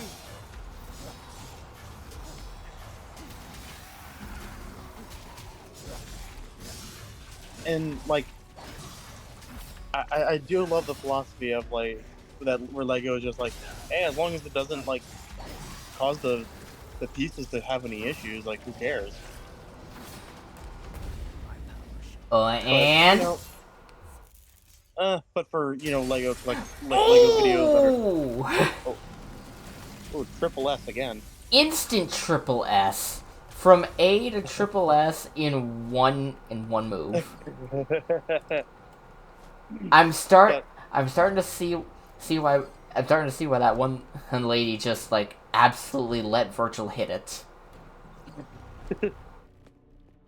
fucking what's it called? I swear the only reason why like illegal building techniques often be a topic is because uh it lends well to like YouTube thumbnails of being like, "Whoa, you're not allowed to do this." You know, like it kind of plays to like the inner rebel, and a lot of people are being like, hey, Yeah. "You can't tell me what to do, Daddy Lego." Like it's like that kind of thing. E. But, but on the other hand, it's just like it really is trying to be like, "Hey, like don't break your parts and then blame us."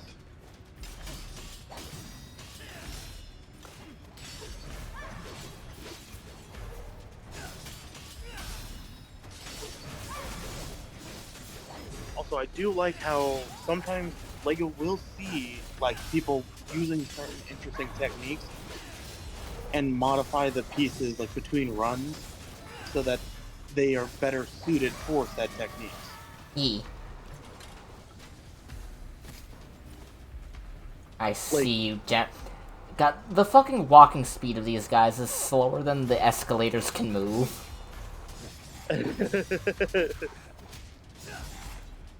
Escalator. Did you ever see like that they actually made a board game of eels and escalators? I did not know that. I mean, it's basically just chutes and ladders, right? Yeah, but I really wanted to buy it. By the time I was able to, they were sold out. And like,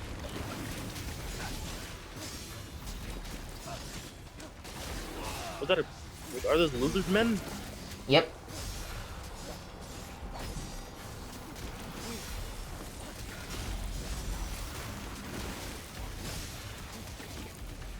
And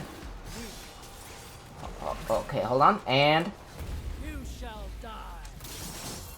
They're kind of giving Lizalthos from Zelda. fuck, I love doing that move.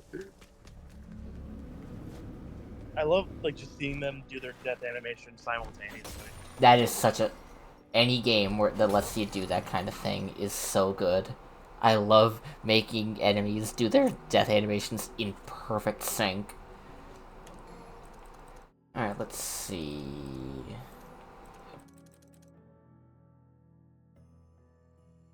I am holding the mush and she is vibrating.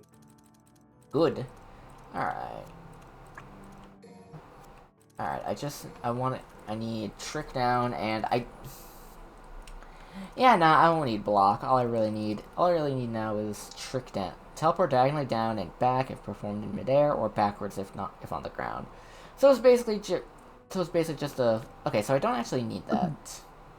That means I can start working on the Mirage Blades and then Beowulf. Because a lot of Beowulf's combos are just Street Fighter moves. Fucking Shoryuken. Literally.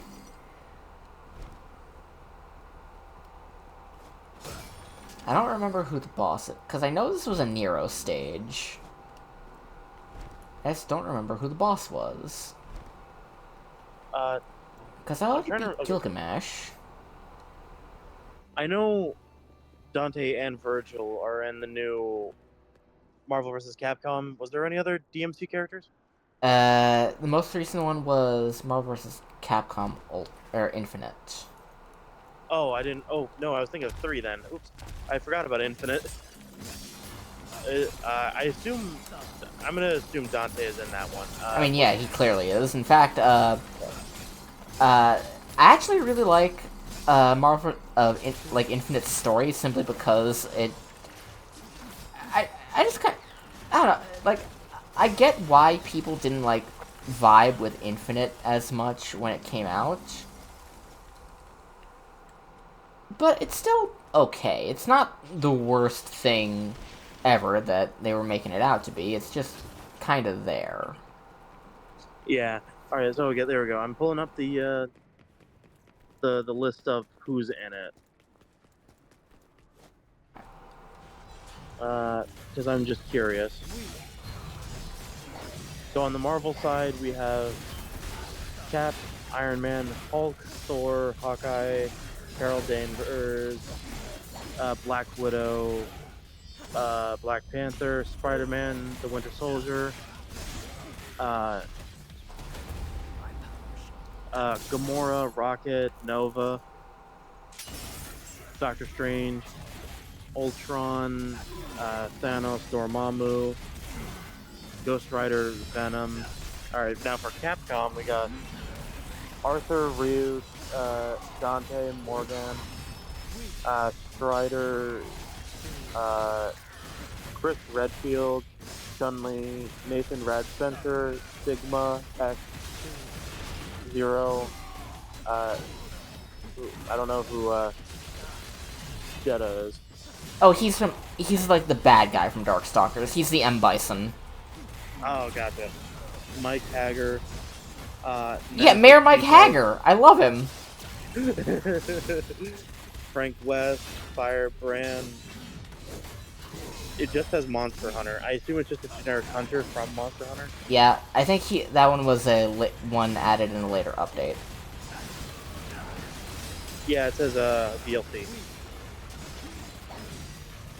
Interesting.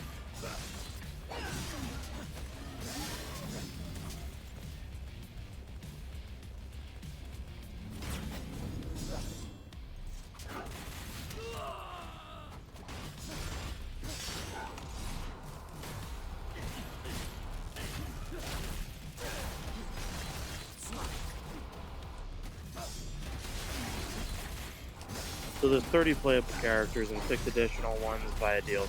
Okay.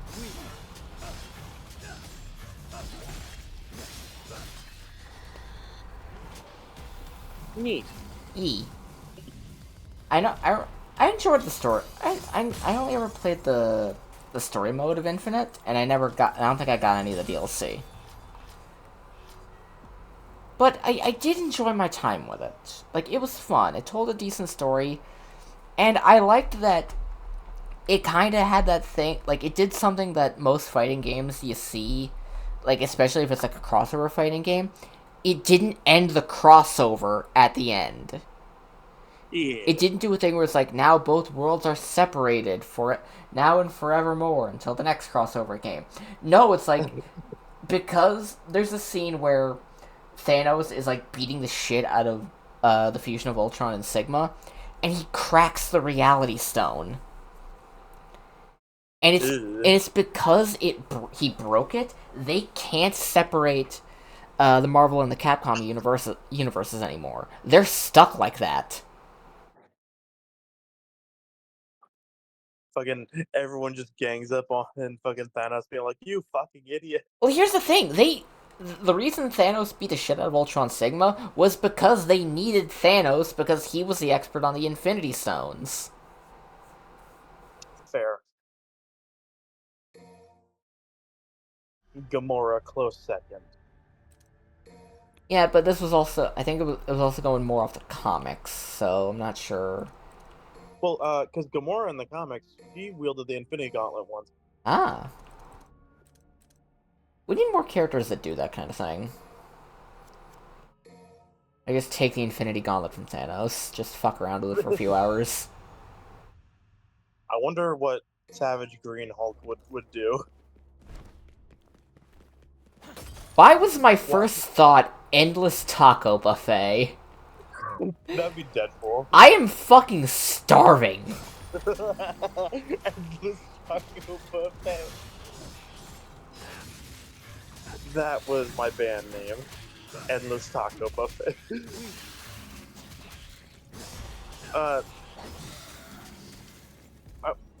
I just imagine. I don't know why, but like, I just imagine like if Savage Green Hulk ended up with the Infinity Gauntlet somehow. What if like he just does something unexpected and just separates him and Banner? And like that's it.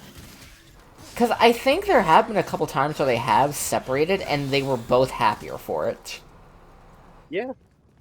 It's like, wow, I get to do science, and then the Hulk is just like, I get to just be me? Like, on the one hand, I can see, like,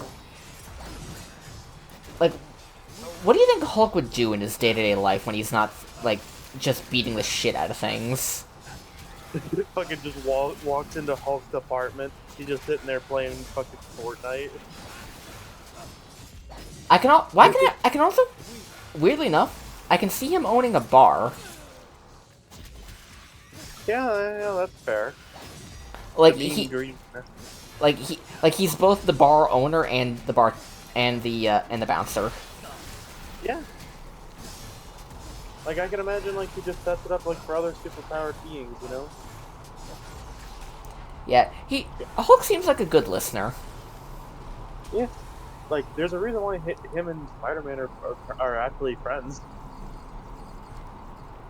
Like there was this one time whenever one of the many times that Mary Jane was dead, fucking Hulk just let Peter just like punch him a lot just to get out all that pain and stuff, and Hulk is like, Hulk here for spider friend. Like, some of my favorite iterations of the Hulk are the ones where he's actually not like super smart, not like super genius smart, but he's smarter than a lot of people give him credit for. Like he's still part of, like he's still in a lot of ways just Bruce, and Bruce is really smart. Yeah, like even if he's half as smart as Bruce, that's like more than average. Yeah, like I can definitely see Hulk. I can see Hulk doing all sorts of things, but the more mundane, the funnier it is. Can you imagine Hulk actually being like a high school teacher or something? Or doing his laundry? Like that would be so fucking funny. Just a whole comic of just Hulk being this domestic dude. Like, just give me a whole comic where it's just the Hulk just chilling out in his like own little apartment. Hell, like, make him like, I can see him as a park ranger actually. Like he helps helping handle like wild animals, and maybe like give Hulk a pet bear. That'd be so funny. Oh, you trying to poach bears and fucking smash them into the ground? Hulk could probably single-handedly stop any wildlife poaching ever. Like, he'll just stop all of it. Like I think at that point poachers would be like, well, now I'm scared that I'm gonna get smashed by the Hulk. Like, you were already doing something turbo illegal, now you're doing something that could actually end you as an atom-thick stain across the next 4 zip codes. Yeah. Oh, God. Insanity. Plus, you know for a fact, Hulk would absolutely rock a park ranger outfit. He'd be. Imagine Smokey the Bear, but it's the Hulk. You shall die. And pop off.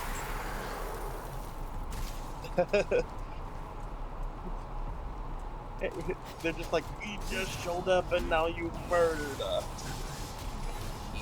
Hey, you're the ones who's trying to kill the last white pygmy rhino. We're still... like, you kind of brought this on yourself, guys. Yeah.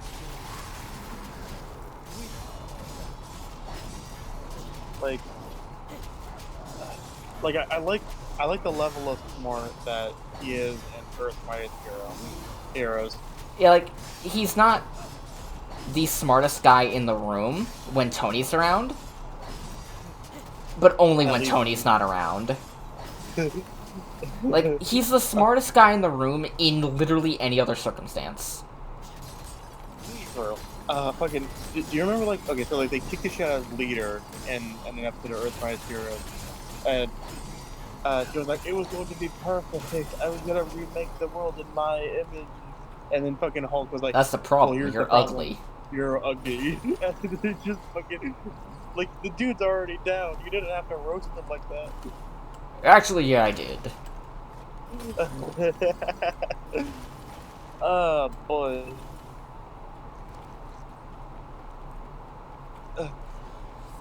Like, I know a lot of people, like, do it, like, have Hulk only speak in the third person, but it's so much funnier when he actually can refer to himself, like, just like a regular person. Like, Well, like with the eyes and few me's. moments- Like, he the uses fucking- regular grammar, and that's so funny few to me. moments of, like, clarity that he has, it's weirdly terrifying.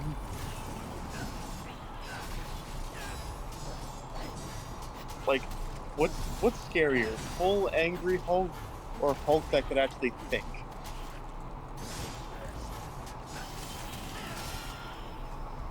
I don't... I'm thinking Hulk. Because you know for a fact he's not breaking every bone in your body because he's, like, compelled to by his rage. No, he's doing it because he wants to. Basically.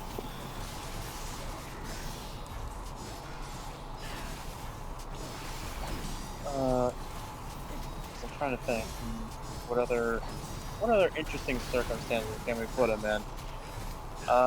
Like he's already become basically friends with Godzilla.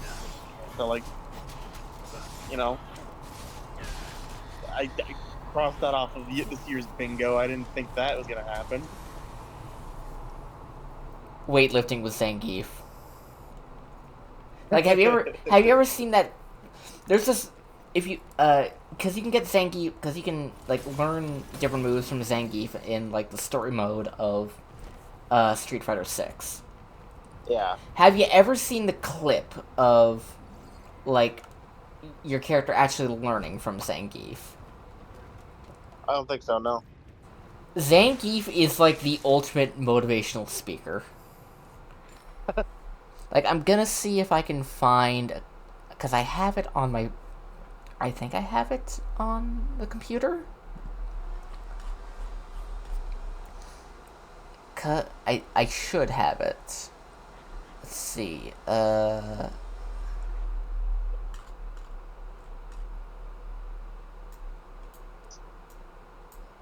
Let's see, there's the Out of Touch Thursday... All Monster Hunter, the Android 13 clip of Where's My Trucker Hat? Let's see, Bone Broth, the Cursed End edit I made, where I just gave him pupils. Let's see. I think I have turned my my friend Leah onto trying to attempt murder drones. Yay! It's like, Leah, please, I need someone else to watch. There's a little clip of Midwestern Spider-Man where he just jumps off a house, throws his webs out, but he's in the middle of a giant field, so he just face plants. Let's see, of all the bullshit, the actual Out of Touch Thursday, Otter with Marbles, Party in Ravenloft. Where is it? I have it somewhere. Do I need to find it on fucking YouTube or something? I think I need to find it on YouTube. Fuck. Give me a second. I need to find... This is more important than gameplay, obviously. It'll take me like 5 seconds to find it. We're keeping the conversation going is the important part. Street Fighter 6 Zangief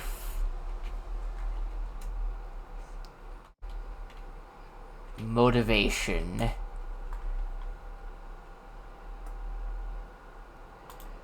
Okay. Copy link address. I'm posting the Great Hall.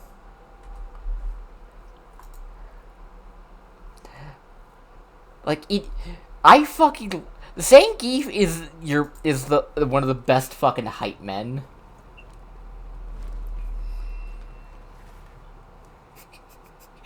Yeah, that was... Like, I love this gigantic Russian man.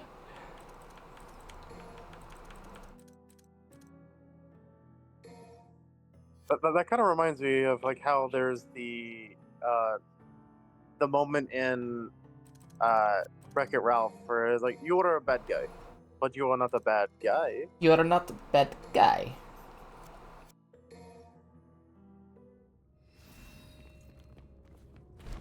Alright, looks like we're coming up on a boss, and I don't remember what this next boss is. Let me fill up my sin. Oh wait, no, it's not another boss. It's a bunch of It's a bunch of Angelos.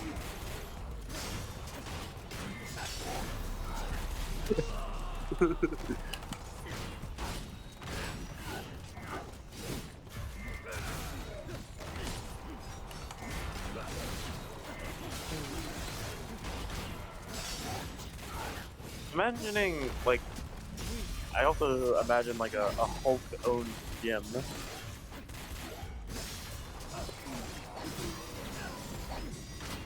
That'd be an interesting concept.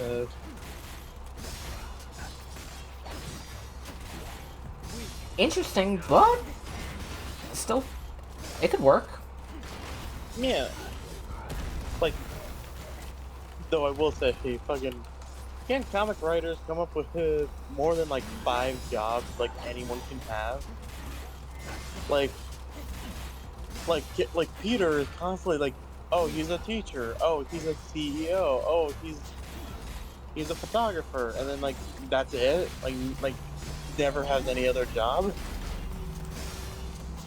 I mean, at the very least, when it comes to the photographer thing, you can understand it. Yeah. Alright, let's do this again.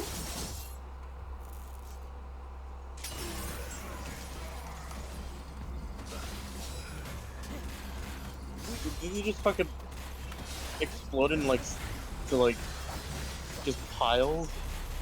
I just fucking annihilated the space-time continuum.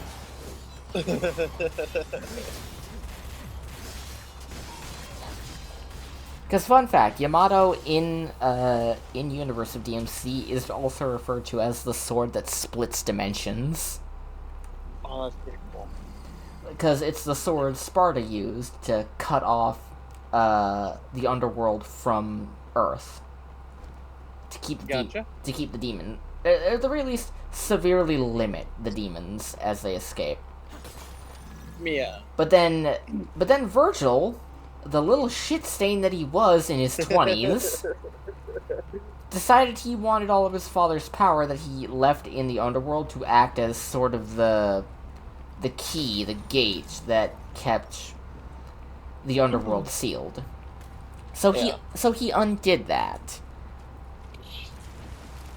Unknowingly also giving his brother permanent job security as a demon hunter.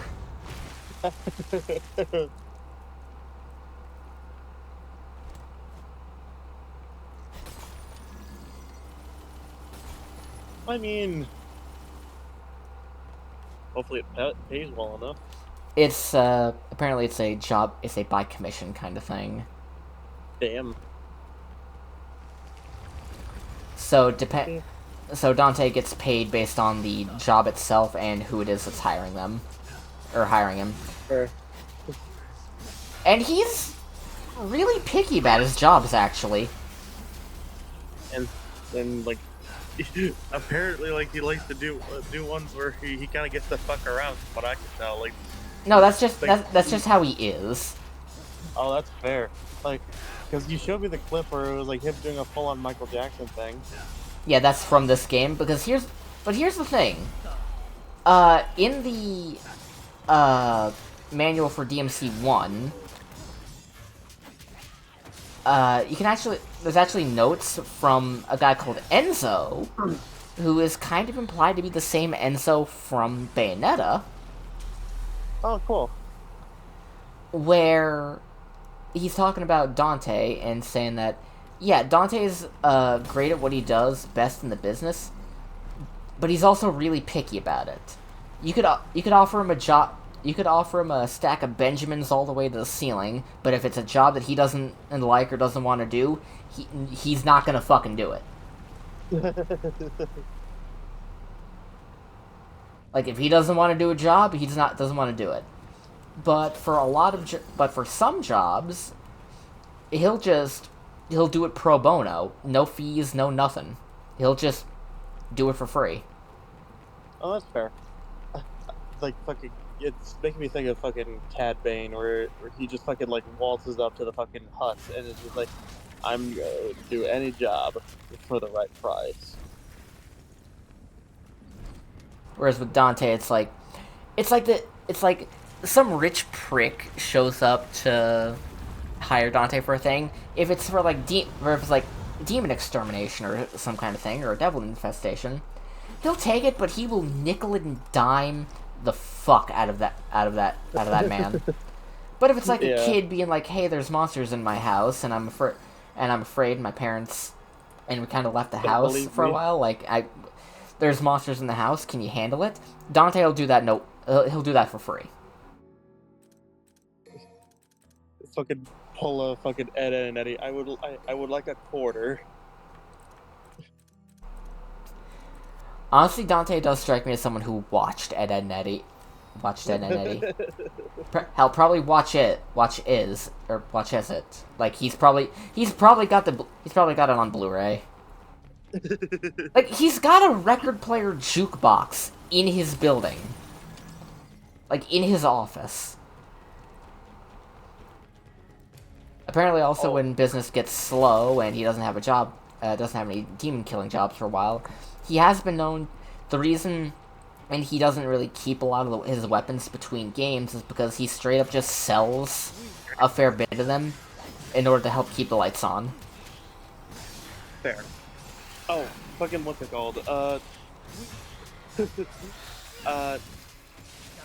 love that there was an episode of Grim Adventures of Billy and Mandy where Billy needed help with something for some reason, and like unexpected crossover time calls up the Eds and asks for a quarter, and then Billy like, what? I don't have any money. He's like, what do you mean you don't have any money? But call up Kids Next Door. They're cheap. Yeah, call Kids Next Door. They'll do it for cheap. Like, you think there's a charity? You think I'm running a charity around here? For real. Alright, Urizen, round 2.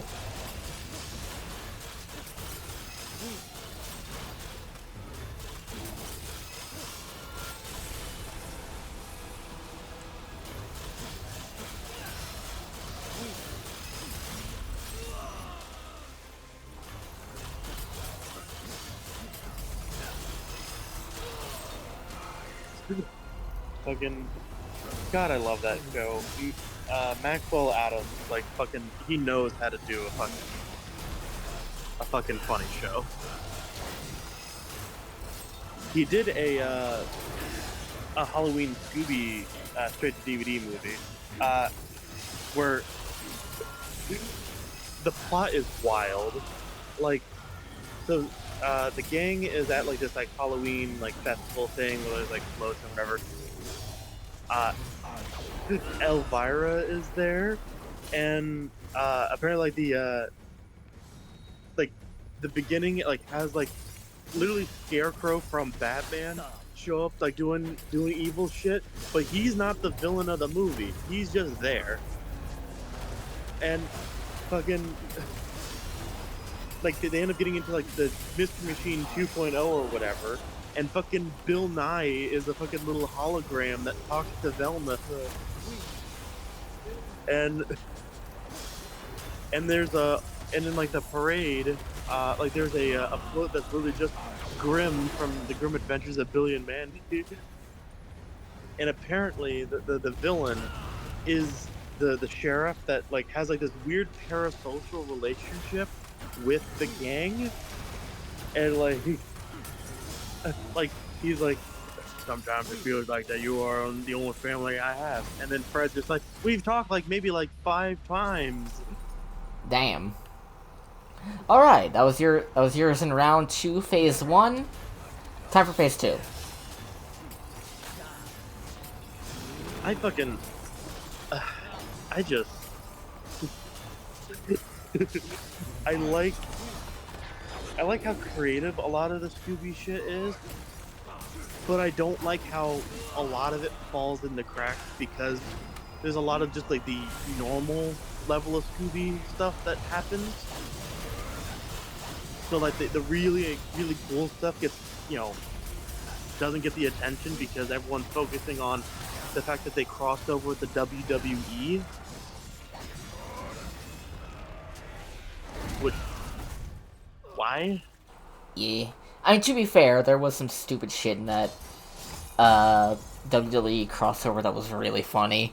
Like, they unironically had John Cena come in and save them from a boulder crushing them, with his theme song going in the background. Like, you straight up hear the... My God. Like, I swear, like, I think that probably came at, like, peak John Cena popularity. Actually, I think it was, like, at the tail end, actually. Like, at the tail end of, like, the meme stuff going around. Fair.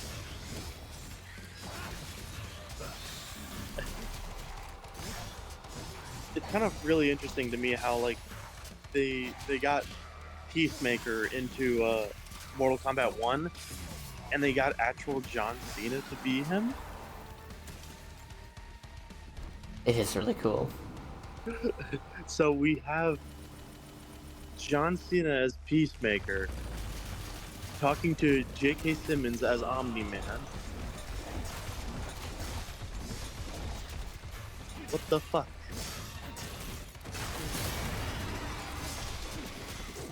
I still love that one interaction in that game where it's Peacemaker and the T-1000. The T-1000, why are you staring at me like that? Because, fuck, dude, you look like my dad.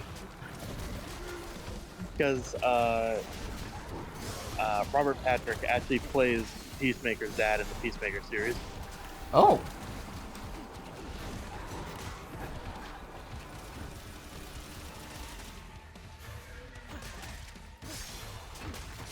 So, like, you got neat little Easter eggs there.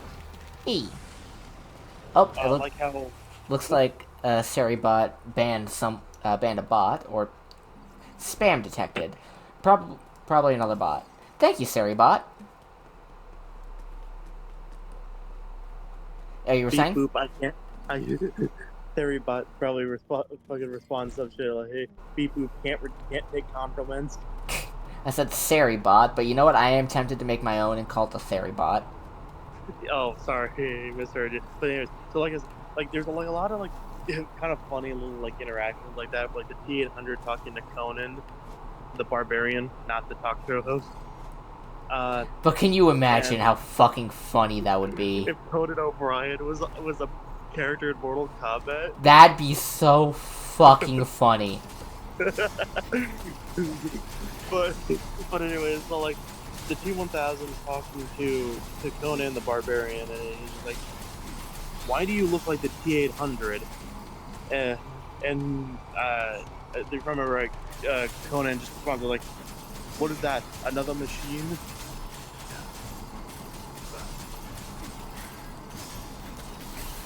I love little shit like that.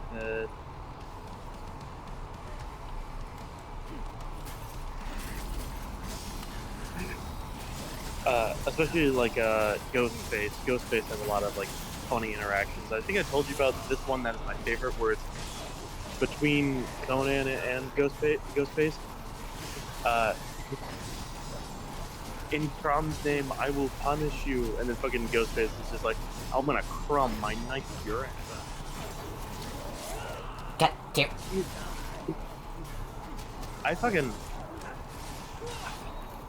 a lot of people kind of like were a little poo-poo on Ghostface's inclusion in Yeah, because he's just a guy with a knife.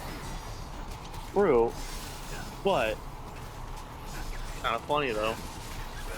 Oh yeah, absolutely.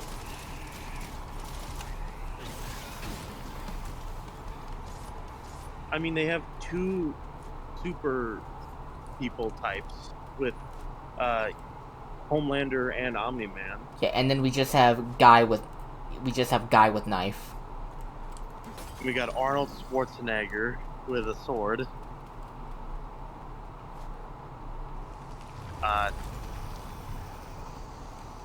And we got John Cena with a funny hat that lets him do shit. And also guns. Yeah. The Mask, I think, would be a cool guest character if they could. Obviously, he'd have to be nerfed like crazy for it to be fair, but yeah. you know. Maybe only have him, like, I don't know. Oh, okay, and... Wait. Okay. Okay, we're gonna beat the hell out of you first for a little bit.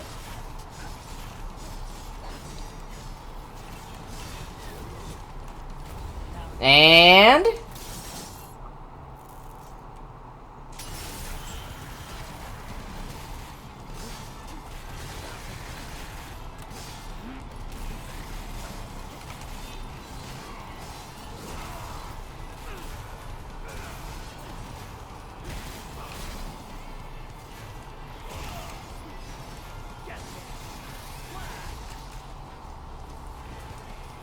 God, that's fun to do!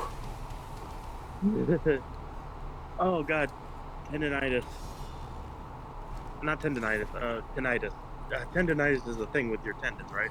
Yeah, in fact, I have it in my right shoulder, and I have to go on break for like 30 seconds. I've got to go to the bathroom. Oh, gotcha.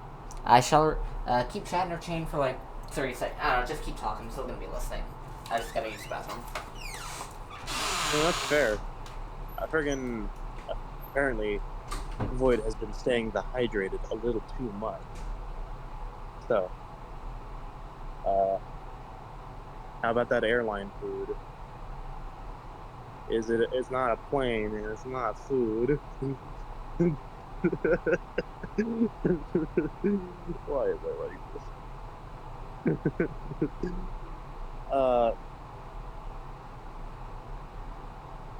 I don't know. I'm trying to think. What things can I have a monologue about?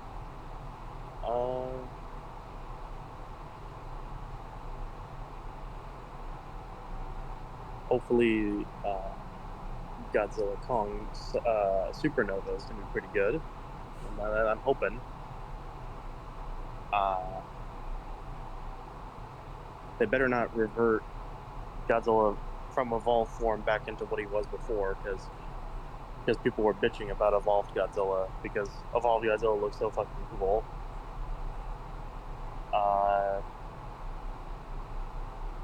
Wonder what upgrade Kong is gonna get this time. I swear by the end of these movies, he's gonna end up with like a Hulk Buster in there.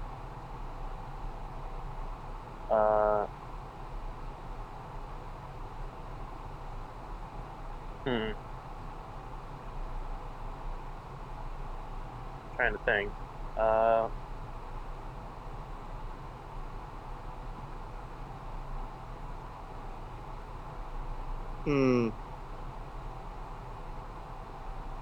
Doom the Dark Ages look pretty sick, but you know, everyone's gonna be playing that for a while, and I'm gonna be holding off for a bit because I gotta finish Doom Eternal.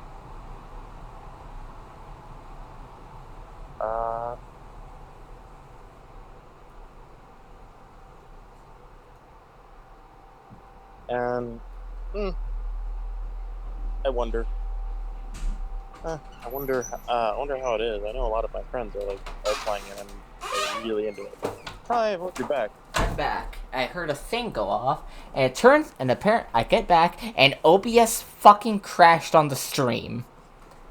God damn it. Like 5 seconds ago. Thankfully, the recording is still going, so that's good. Okay, we should be back now with the stream. I thought you were gonna say about how I redeemed the something nice about my friend. Since she's here, Lizzie, you've taught me so many new things about Godzilla and other different Japanese properties that you're a fan of. Thank you for that. There we go. Yeah, hell yeah. I I have I have strapped you in a chair and force fed you information. But yeah, fucking And I'm probably still never gonna watch anything regarding Kamen Rider, but you know. eh. Any information on it you have been basically forced to learn against your will. Yep. Oh hey, check this out. I Like found out Rick. that I had a little Darkrai emote. Where where did you get who'd you get that from? I don't know. It just says unlocked. Ah. I have a bunch of Pokemon in here. Like Do you happen to be following like any official Pokemon like Twitch pages? not that I'm aware of. Like I see Scizor whatever Scyther's evolution is. My brain is dying. Scizor is the evolution.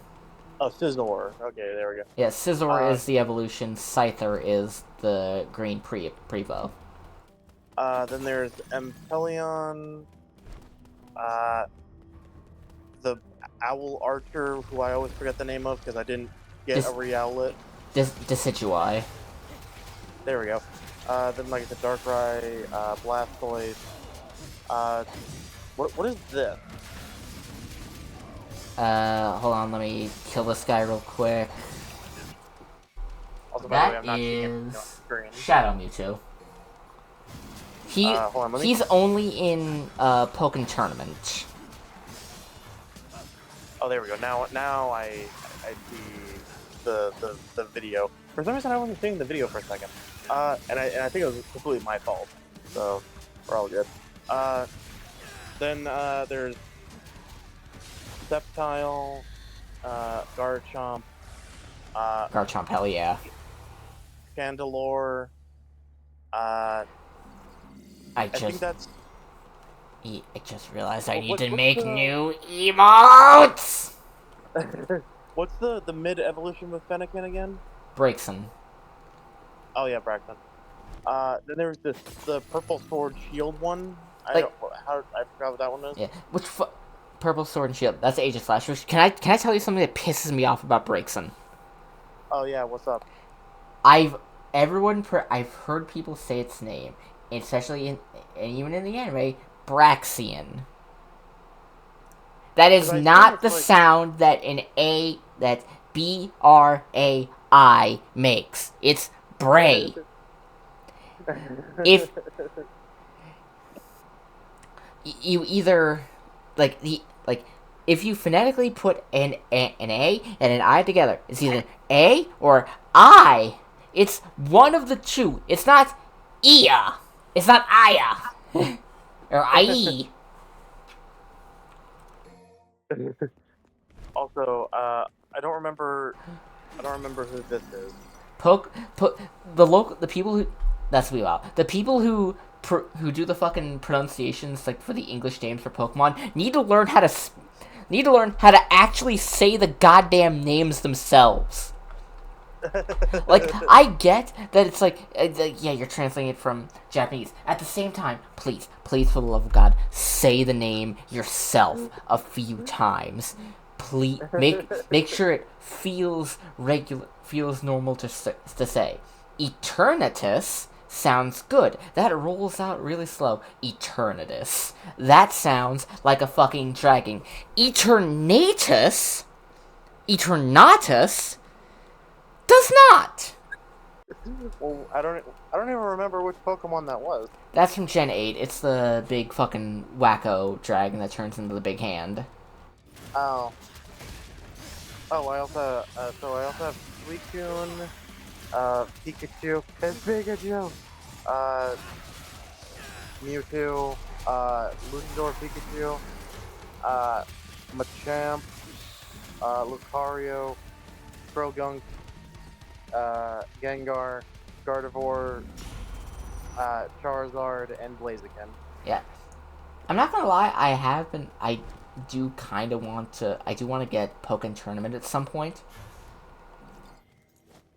Mostly because I've seen, like, those finishing moves, and a lot of them look really cool. Yeah. Also, Like- I found this one that's Lechonk. The best. I love this. Everyone loves the Lechonk. If you don't, you're a liar. Or a Nazi. They hold no love in their hearts. I would love like a plushie of Lechonk. I wonder.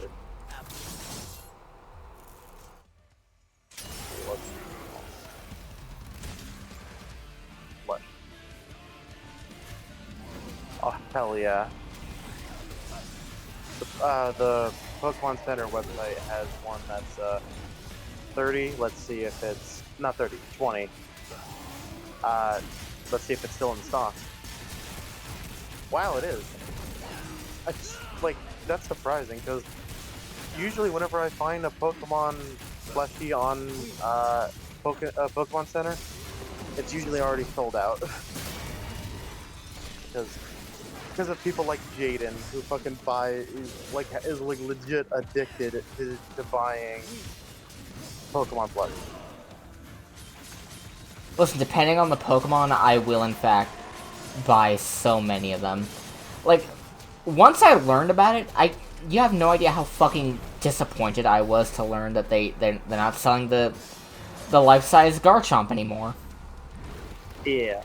Like, I learned about it after they stopped selling it, and I was like, God damn, I wanted one. I wanted one so bad. That is so cool. But no, now the only ones that they're definitely gonna be keep restocking are the fucking Gardevoirs. And what am I gonna do with that? Put a hoodie on it? Have it as a co-host? That'd be funny. Yeah, I'll have the Gardevoir plush as my fucking streaming co-host because almost none of my friends ever show up. Hey, I'm literally right here. I know, I'm just joking. Fair. What the fuck? Okay, so I'm scrolling through Lego.com right now, just getting on board. Apparently they have like one of the newer Ninjago sets. There's a dragon called Thunderfang Dragon of Chaos. And it looks kind of fucking cool. Yeah, the Ninjago sets they got some cool fucking dragons.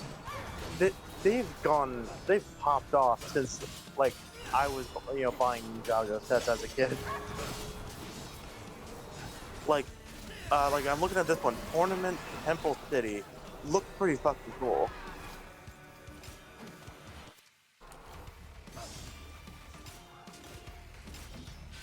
Also, I still love that they haven't retconned anything about Zane being a robot. He just is. Yeah, he just is. I just don't understand how he's able to use like ice powers, stuff like the magic and all that, if he's just a robot. I mean, just because he's a robot doesn't mean he's not alive. Fair.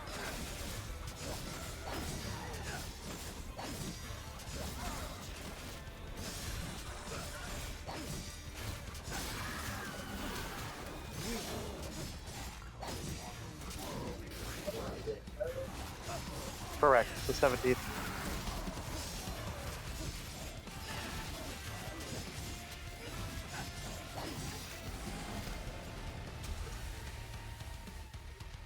That felt fucking good.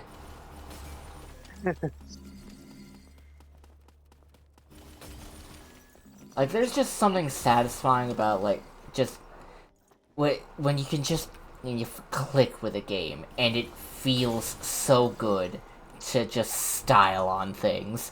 That's DMC as a whole. That was me whenever I started playing Spider-Man on the PS4. This is better. Like, DMC5, like, the DMC will give you that feeling all the time.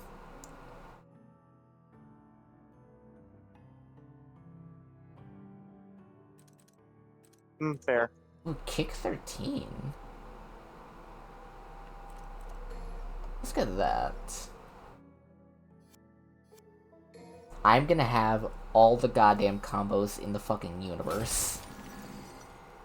Alright, if memory serves, the boss that's coming up. This has been a V-centric area. So I love this fucking quote. Too much garlic. What's next? Too much desire? Too much love? yeah. Oh, these guys.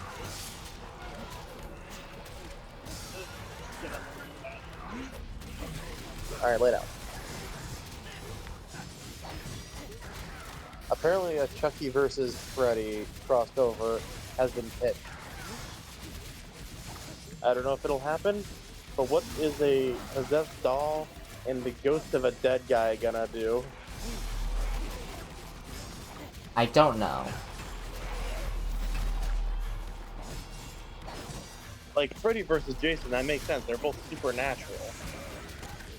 I mean, in a way, I guess Chucky's also supernatural. Yeah, that's fair. Possessed toy and all that. God damn it! My concentration! I'll kill you for that! I hate these guys so much.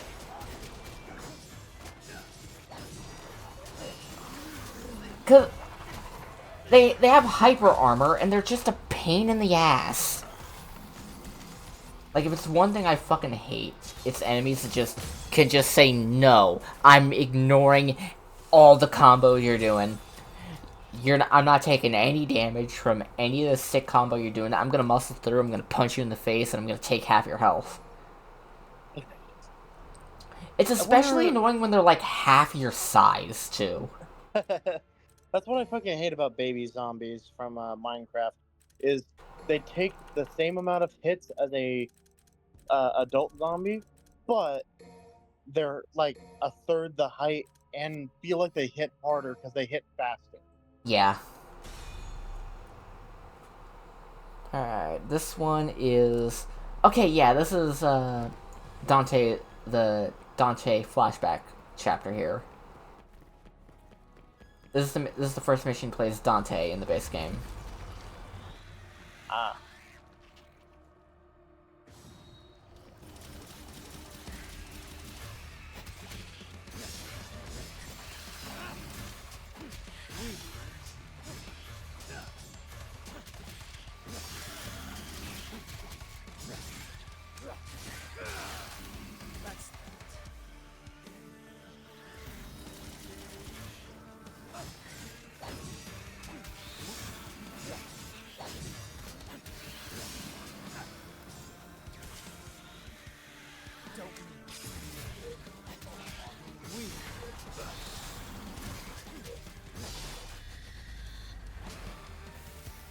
Fuck, that feels good.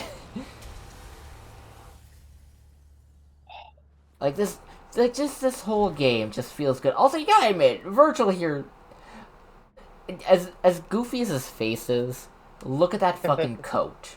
The vest. This is a sick-ass coat.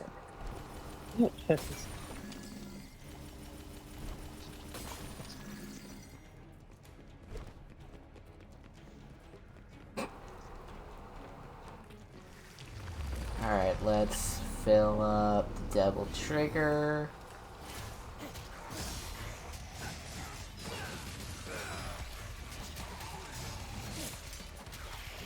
Do you remember Push Pop?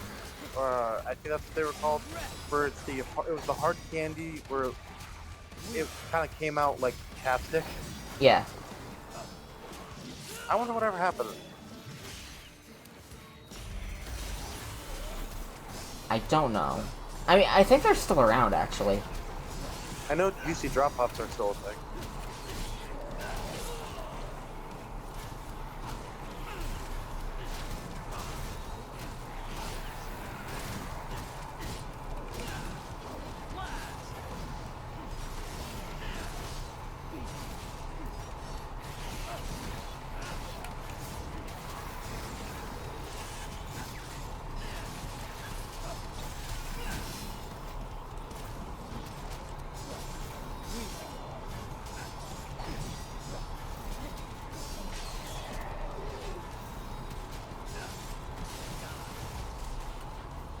Why is that so cool?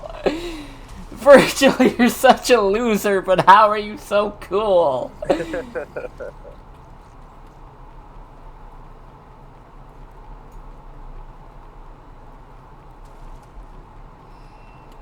Customize. How many red orbs I got? How many do I got? 13,000.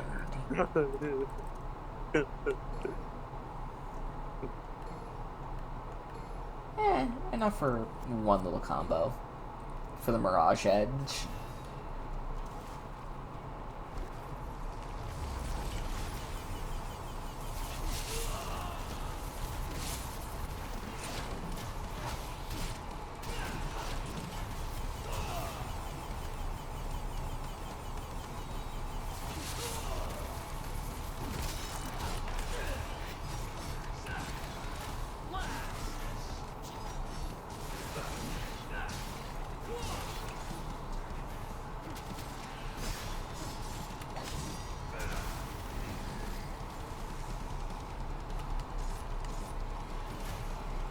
Fucking, I love this.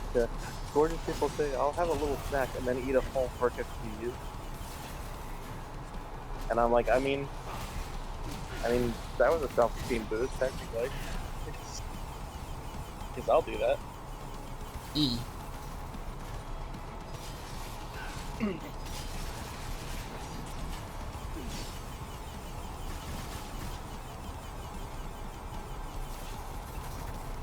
Skinny trans girls be like, hey, what's the secret to growing boobs? And then you just literally just grab them by the shoulders. Eat!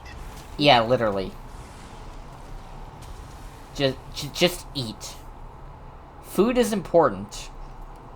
Especially whenever your body is creating new organs, technically. Yeah. Food is important to both live and, you know... grow. Yeah. Especially grow titties. Because tibbies are goals. It just sucks that, like, I won't know what, like, my final size of them will be for, like, another, like, 5-6 years. Because, like, it takes, like, 7 years for them to be, like, done. And I'm just like, It'll be worth it, though. Yeah. I'll figure it out.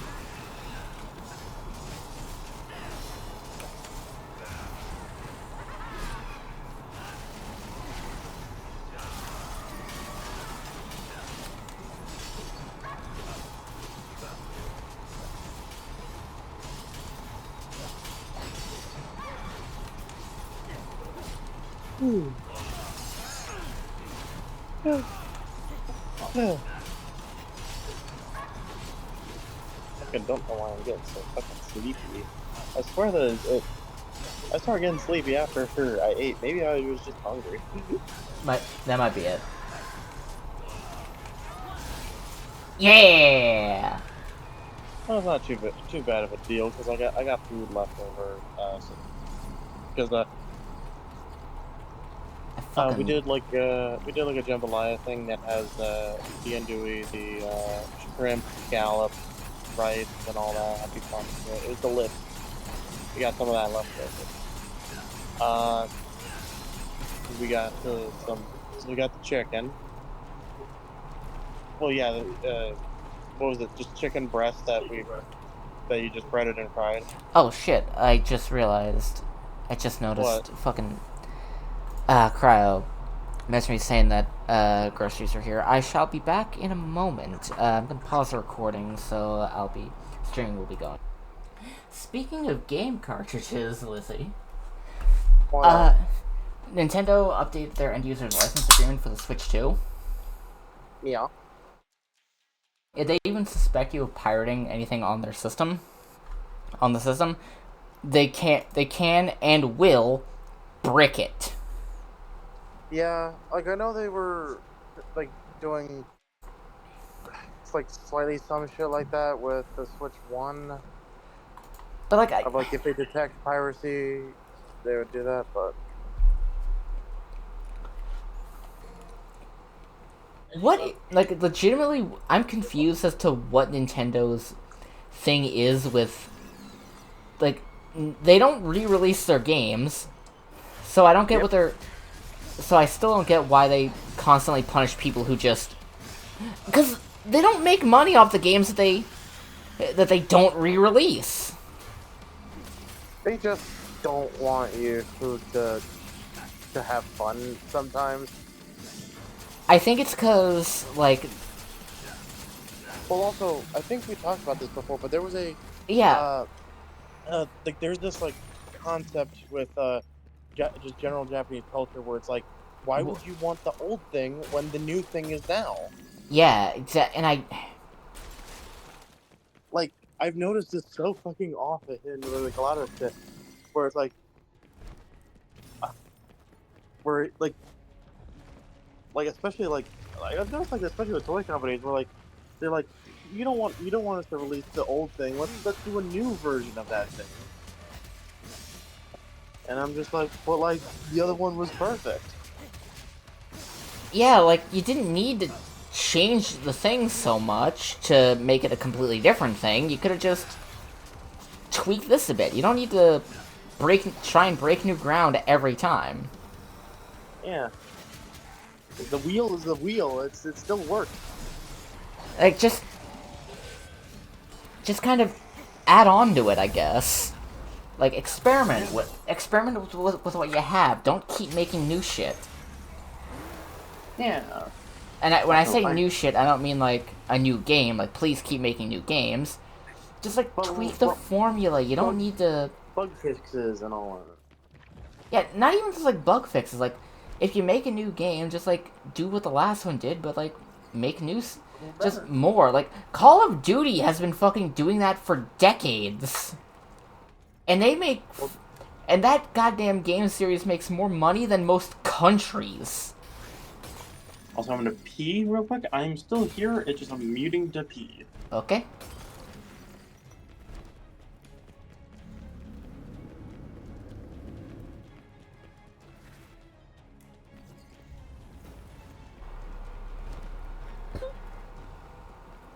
Oh, what?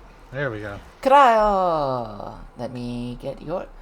This is the most people I've had on stream in a long time. Lizzie's muted to go to the bathroom. Yeah, I kind of figured. I have returned.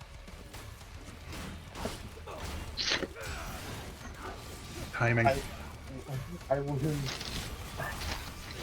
Like you, like, would you use the restroom like a few times? And I'm just like, Just, man, no, I I just every used it time once.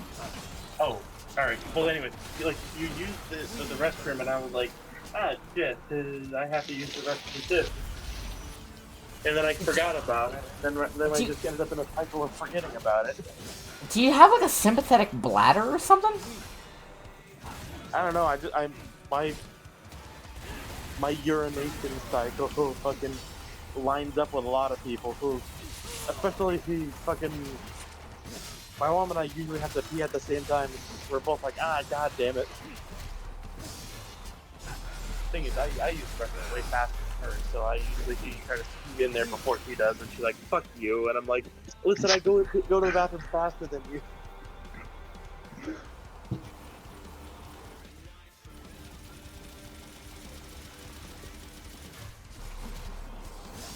Okay, I gotta hit play on the thingy again. There we go.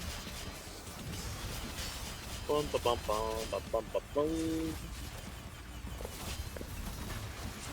Alright. Come on.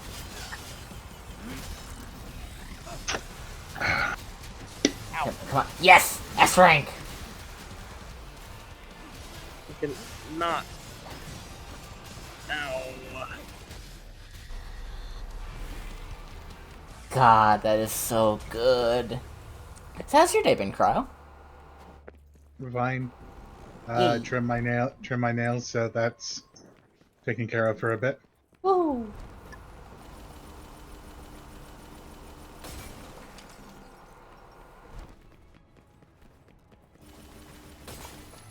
I'm gonna open the next fight with Judgment Cut End, and it is gonna and I'm just gonna obliterate whatever it is that's in here.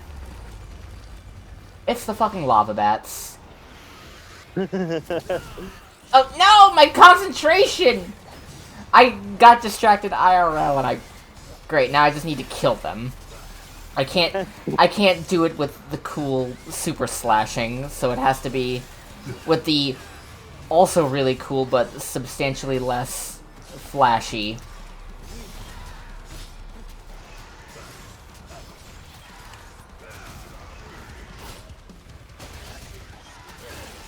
Oh yeah, baby!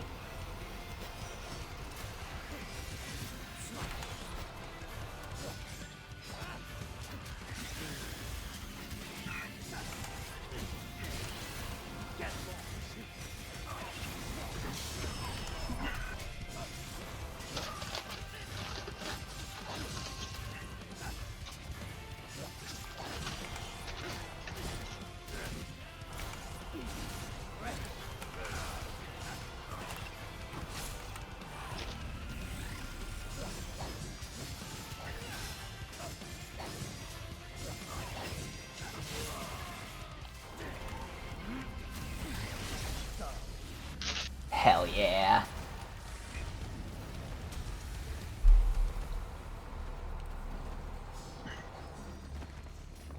Alright, go through here, collect a bunch of the shinies. Jump. The weirdest thing about playing as Vergil is that he just doesn't have a double jump. Like, at all. He's not enough of a loser to have a double jump. God, you're right. Does that make traversal difficult, or...? No, not at all. It's just weird. Oh, this way next. There were 2 secret tunnels in that... Secret in that room. tunnel.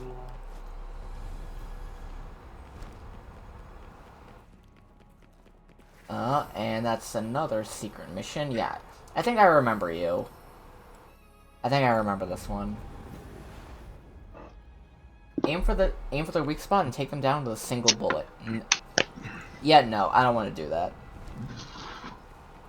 Because there's a trick with the death scissors. If you parry their scissor attack and send them sprawling, we're like, oh, you know, something like that. If you shoot them in the face at that point, it's an instant kill. And it is so satisfying, because they just die with this loud shattering sound. They're like, ah!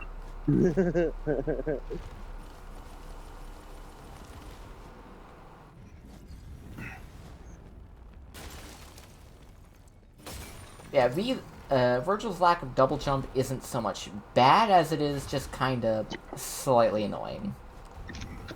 Fair. Because you gotta commit. Then again, that is a quintessential thing for Vergil to do. Just like, I don't need to double jump. Once is enough. I'm not like Dante, that loser who can manifest magical platforms under his feet to get sick airtime.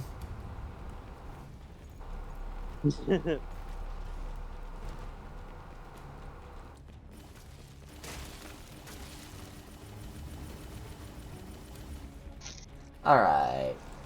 Who's my target? You are. Oh, more Angelos.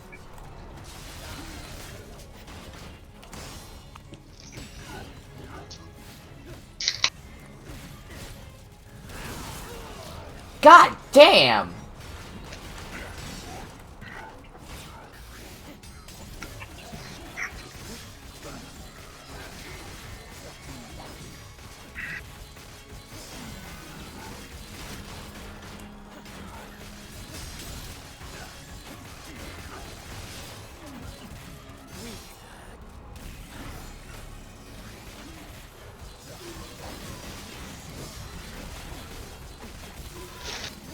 I'm a goddamn buzzsaw.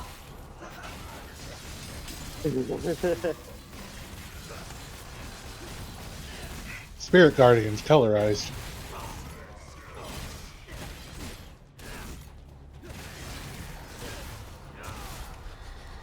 Oh, that was good. That was good.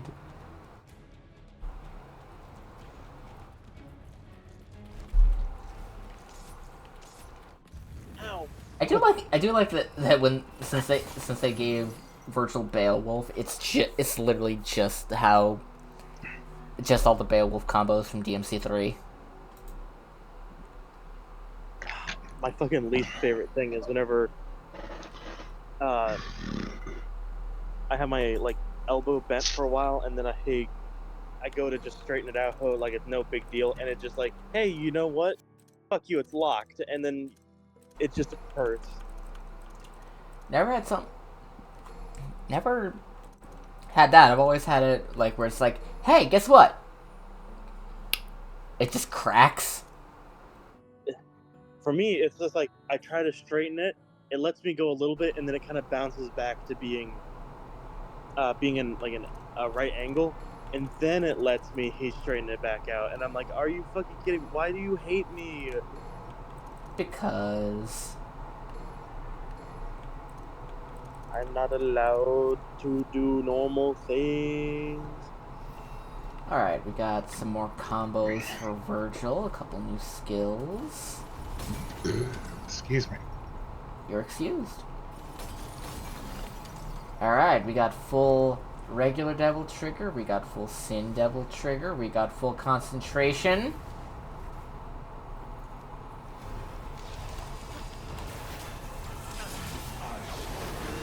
Got my concentration.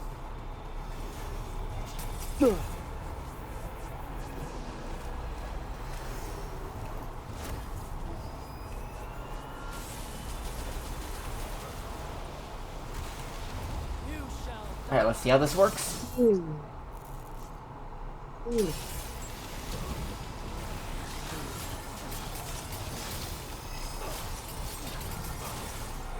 I know that I'm supposed to lose this fight, but I'm curious to see just how...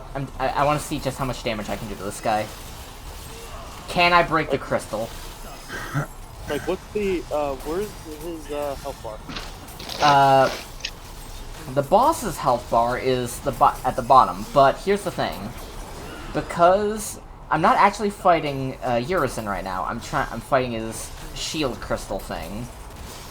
Which, fun fact, in game is just the Yamato. Oh, that was different. Since I broke the crystal, that was enough for it to consider the mission done. Huh. Hey. Because, fun fact, if you break the crystal in the prologue and in Nero's rematch with Urizen, if you do that, and then you beat the subsequent round 2, because with a rematch you have to break the crystal. But if you beat Urizen, like, as a boss then and there in either situation, you get a different ending.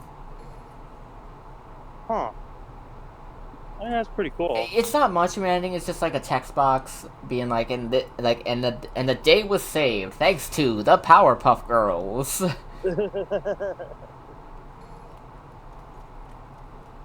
Oh, that makes sense. All right. Now we're back to playing. All right, now we're back in a regular Dante mission.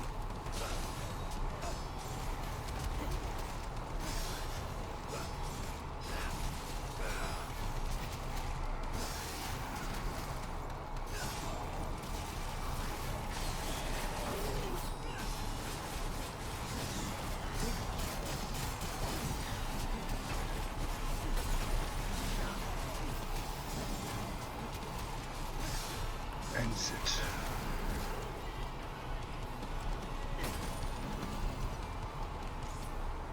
It's kind of funny. I'm realizing that the only Heisei representation that I have in my my little movie monster series play is by Alante, which, I mean, to be fair, she is pretty good. Well, because well, I mean, to be fair, I also have the Gashapon Little Godzilla, but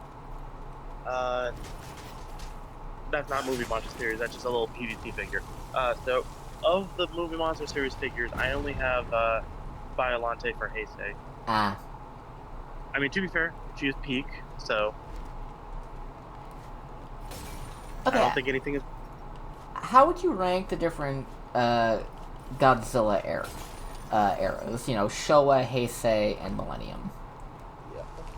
Because it goes. Well, there's also Raiwa, which is where we're currently in. Oh yeah,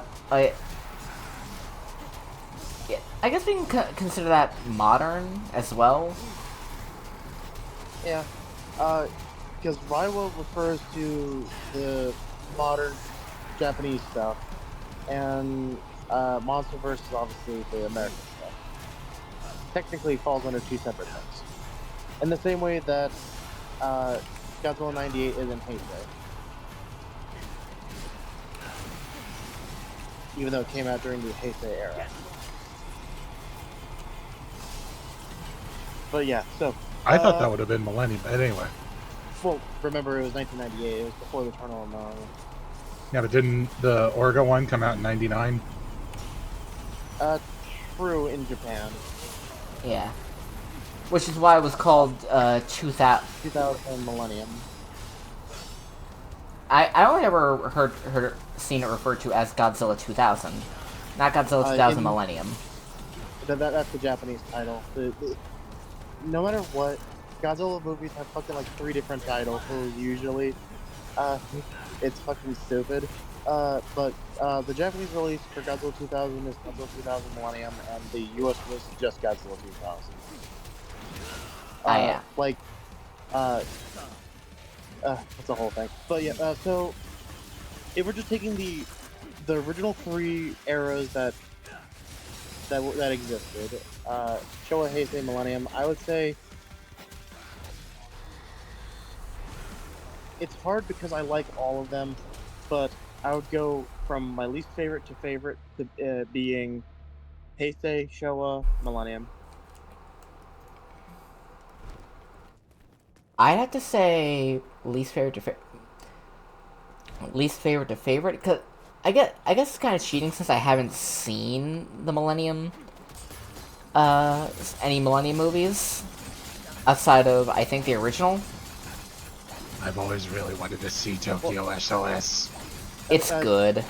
I mean, I assume you've seen Final Wars, right? Yep. Less Millennium. Like, I haven't seen Showa, I think. Oh, is that what you mean? Yeah, You said Millennium and confused me. What is it with me and getting my fucking words mixed up lately? Oh, Like, my trust me, I brain get says you. one thing, but then my mouth goes turncoat and says something else. Oh, don't worry, I gotcha. Like, I've never seen a Showa era Godzilla movie except the original. Yeah, which I mean, to be fair, 1954 is probably the best one, but still. I saw the first one with Mothra, the Showa Mothra one. Yeah, the one from 64. Yeah, Yeah. wasn't that marketed as Godzilla versus the Thing? Yes. Yeah. A creature so horrifying you can't see it. We can't show it on the picture or on the poster. You'll have to go to the movie theater to see it, and it's just Bug. His wife. It's just his wife. My wife. That really says something about about the yeah Well, about society. really, it'd be more like greatest generation, wouldn't it? Technically. I 'Cause, guess.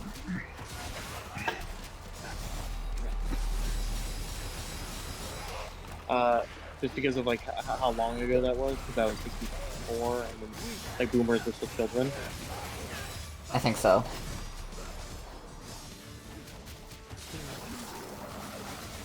But yeah, so what would you consider your ranking, even if you haven't seen basically any Showa era? I guess, like, least favorite to favorite, I'd have to consider Showa least favorite, because, again, I haven't seen any of it. Yeah.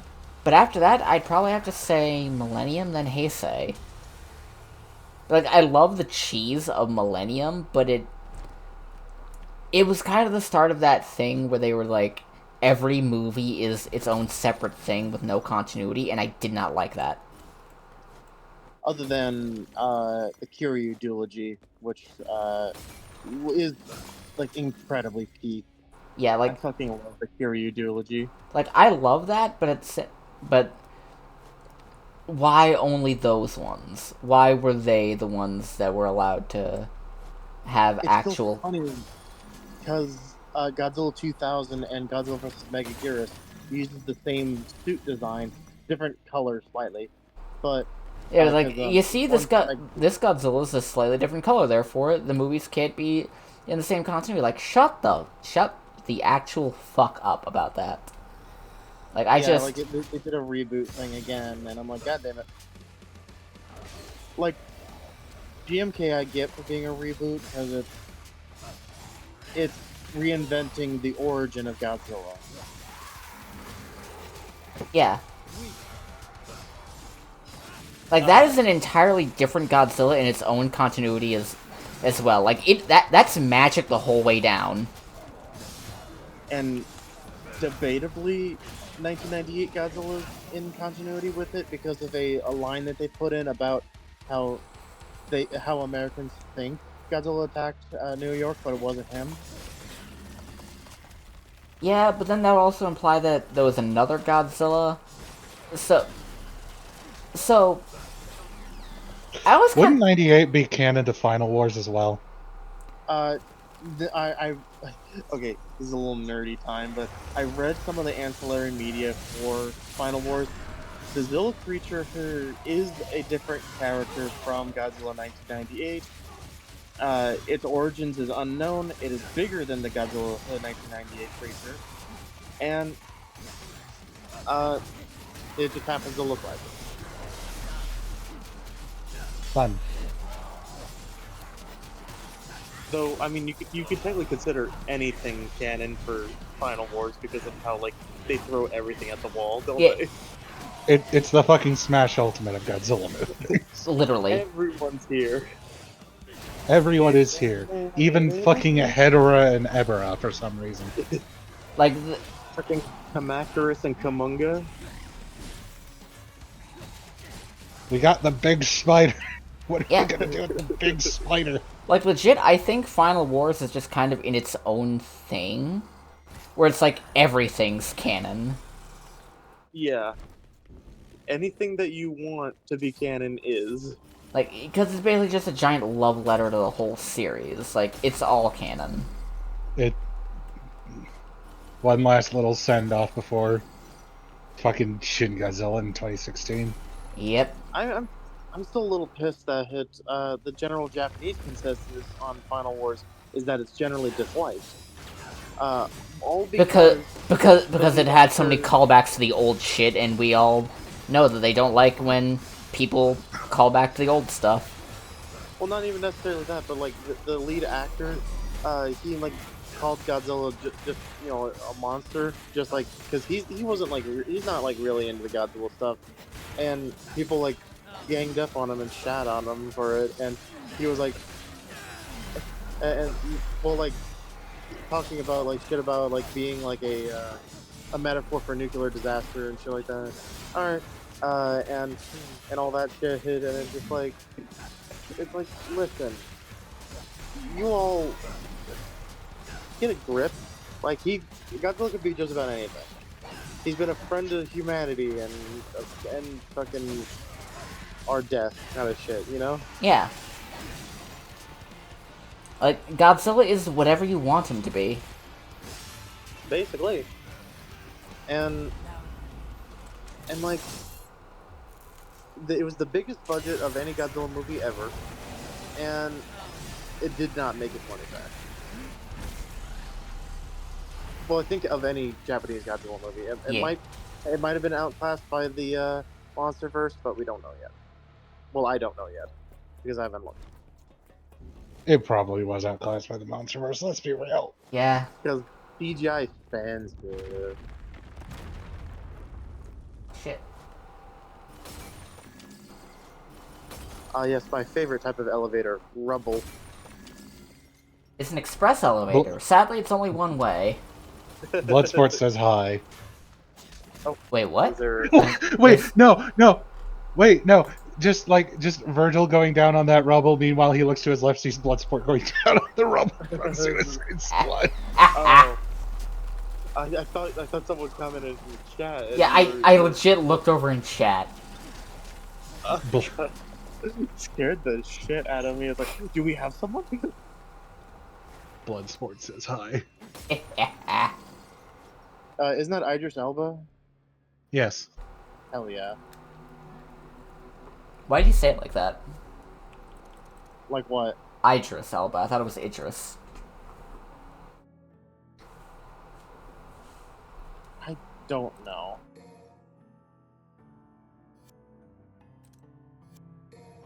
Alright, let's get some more combos. I came across. Oh fuck. Lizzie, we're somehow coming through your thing again. Lizzie? Oh. I think she handled it. Anyway, I came across a tweet recently, and it's just a clip from the first episode of Regular You Show. thinking about what skills you want? What? Eh. No, you just went silent there for a minute after we heard our voices coming through your side, and we were like, what the hell just happened? God, my own voice, nightmare fuel. Anyway, Tell me about it. I came across this tweet about the first episode from Regular Show, and just I love JG Quintel's line delivery on where he just calls Ruby a drill bit, like, you drill bit. Oh, also somehow, like, for some reason, what's it called? My phone switched off of speaker, so like I just couldn't understand what was being said for a bit. But whenever I came back, something about regular stuff. That's what I was gonna say. Anyway, speaking of drill bits, I nearly saw a brawl in the Costco gas station today. Oh, really? So this one dude driving a Dodge Ram, because of course he would be driving a Dodge fucking Ram. Anyway, this dude in a Dodge Ram had parked like at a 45-degree angle to the gas pump. And because he's driving a fucking Dodge Ram, he's blocking everyone else from getting out. So the dude behind him, also in a truck, started cursing him out. And it took like one of the gas station attendants to just like tell them both to shut up and get gas. And I heard the guy in the Ram say something vaguely threatening about this is how people get shot. And yeah, so I nearly saw a fucking brawl in the Costco gas station today, and I'm just like, okay, hurry up and fuel up, please. Yeah. Just staring at the ticker going up because I don't want any of this. Like, I called him a fucker under my breath because of his parking, but like I didn't want any bit of that. Like, What the fuck? so anyway, that's the drill bit I encountered today. I doubt it. I doubt it'll happen. But if you were parked at a 45-degree angle at a Costco gas station in Indianapolis today, go fuck yourself and fucking chill. My God. Also, get better taste in cars, for fuck's sake. Anyway, Please.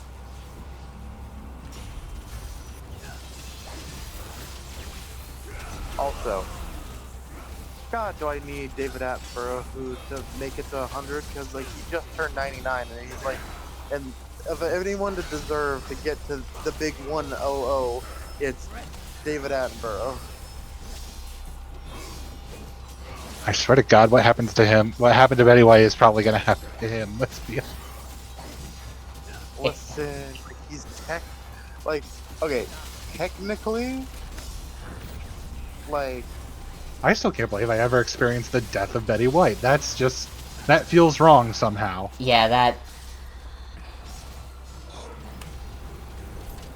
Like, technically, like, if you take into account every leap year that she's that she was alive for, if you take those extra days, technically she would have made it to 100. Yeah, but that's not how time works. How about fuck time? I'm trying! God. Alright. All that's left for Why are we- Mirage Edge and Beowulf are their final moves, Deep Stinger and Hell on Earth. After that, it's just mostly smaller stuff for the abilities. And then the EX Provocation, which costs 3 million orbs.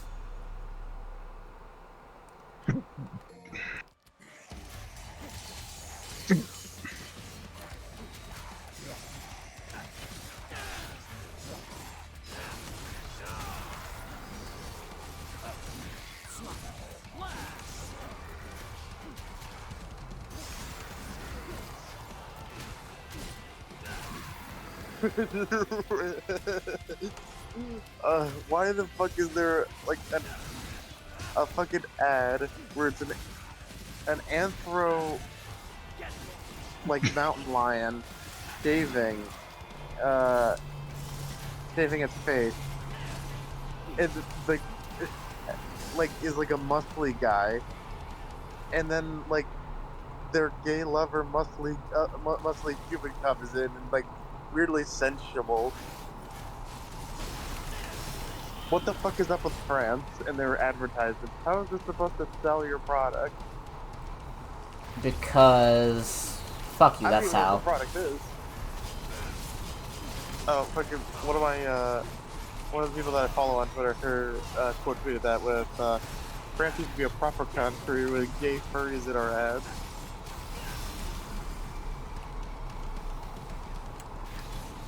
I love this regular show clip so much. Wait, You'll be sending stuff to the moon. oh, Guys, but sensitive stuff to the moon while you're doing science. Your baby ducks, send them to the moon. It's a machine that doesn't work. Send them to the moon. You drill bit. What did you send? You drill bit. didn't he send Pops to the moon or some shit? Yes. He sent Skip. They sent Skips there first, though, so they had to get Skips. Also, okay, I have learned that the product that this was selling was orange juice. What? Like, What? and why did he put orange juice on his face? Like aftershave? That would hurt so bad. You wanna know what what that reminded me of? What? You ever see it? You've probably seen it like crowds probably has seen it like on Tumblr, like that one fucking thing of like the solar punk future kind of thing, clip thing. You know what I'm talking about? Yeah. That was a commercial for Chobani. Yep. Wait, what? It was What this. is that? It's a yogurt brand, and the funniest fucking thing is, and it's like this goddamn gorgeous hand done animated commercial, where it's basically just like this fucking solar punk utopia, and it's genuinely the most aesthetic, eye pleasing thing I've ever seen, and I want it so bad. And the funniest thing is, since it's a commercial for Chobani, every kind of food and packaging item they show in that commercial is biodegradable, except the fucking Chobani stuff. They literally made a commercial that is antithetical to their fucking packaging. Jesus Christ.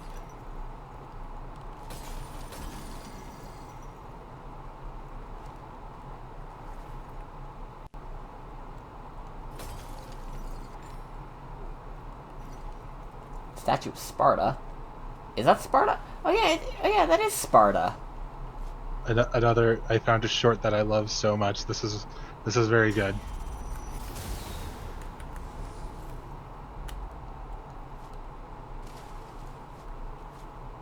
Let me see.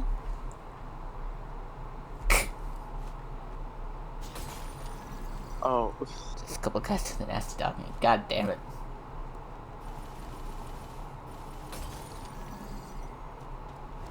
Jesus Christ. You know for a fact those two fucked. Like, you know for a fact that Kremi knows that Fire Genasi, he knows that man biblically.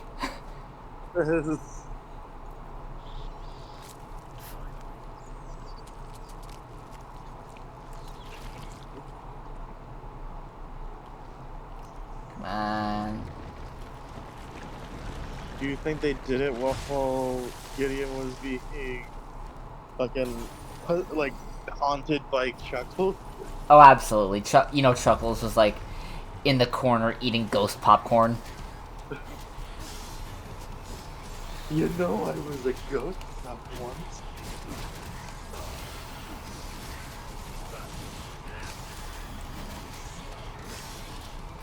Chuckles, shut the fuck up.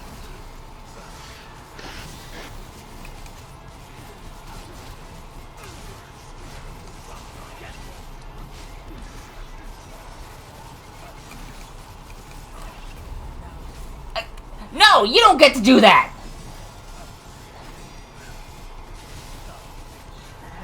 What happened? This fucking bitch grabbed me in the middle of my Judgment Cut end animation.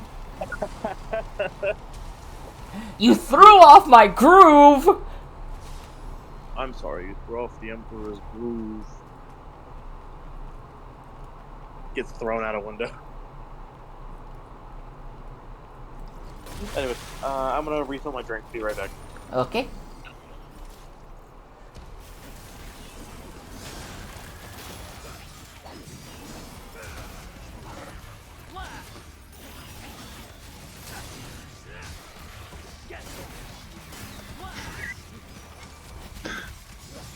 Mikey, you gotta stop with that jaywalking. Miss me with that gay shit. What gay shit? The Lord.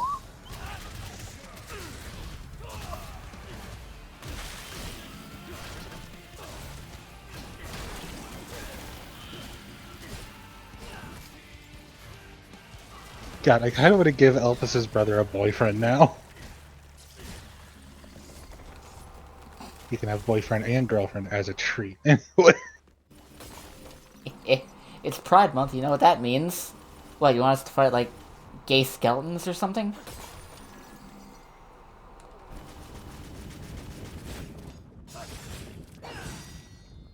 So, and if they're getting a third, she's charisma, he's wisdom. They need an intelligence person on the team for balance. I'm thinking wizard. That's so wizard. That's so wizard.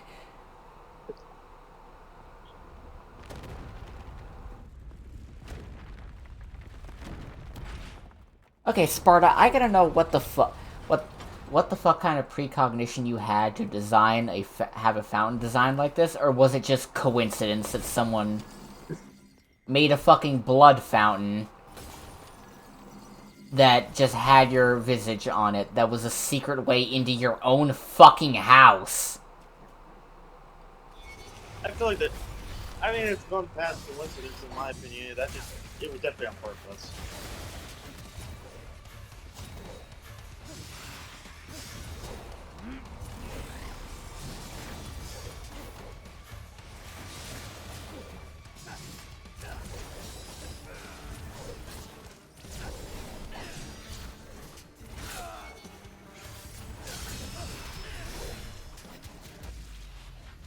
I hate these guys specifically so much. They teleport all over the place and they're a pain in the ass to get, but you know what? Vergil can... I can actually appreciate that Vergil can clown on them, too, because he can tell... Because they teleport to make space, and Vergil teleports right back up. It's like, nothing personnel, kid.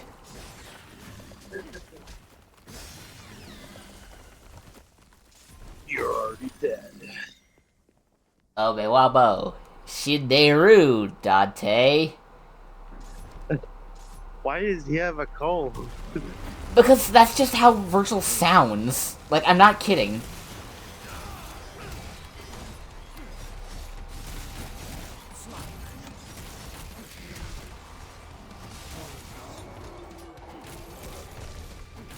Also, fucking, apparently, so the one guy, Zach, who plays a character on like one of the main guys, Smiling Friend.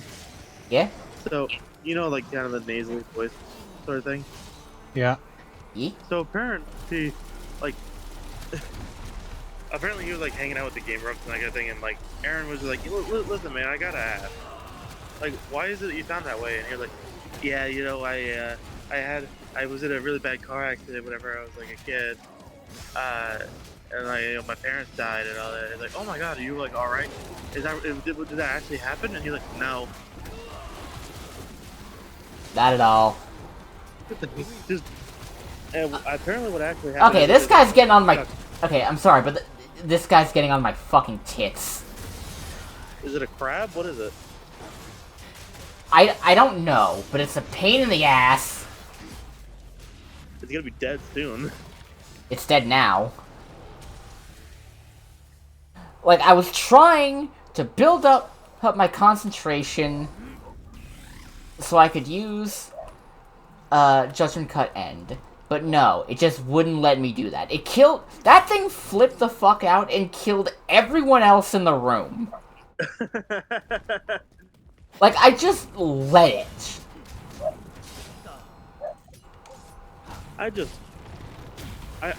Part of me loves whatever enemies that you're fighting kill the other enemies that you're supposed to also fight. Especially when they do it by accident. Like, the fucker was just so mad, he just stomped on everyone. In hopes that it was gonna kill him. Yep. But apparently, like, the reason why he sounds like that is because there's a coin or something stuck in his sinuses. A coin? Yeah. What? Like, hold on. Like, let me see if I can find it. Find like the actual information. Let's say, you're gonna find the coin? No.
Fucking hate dealing with these damn dogs.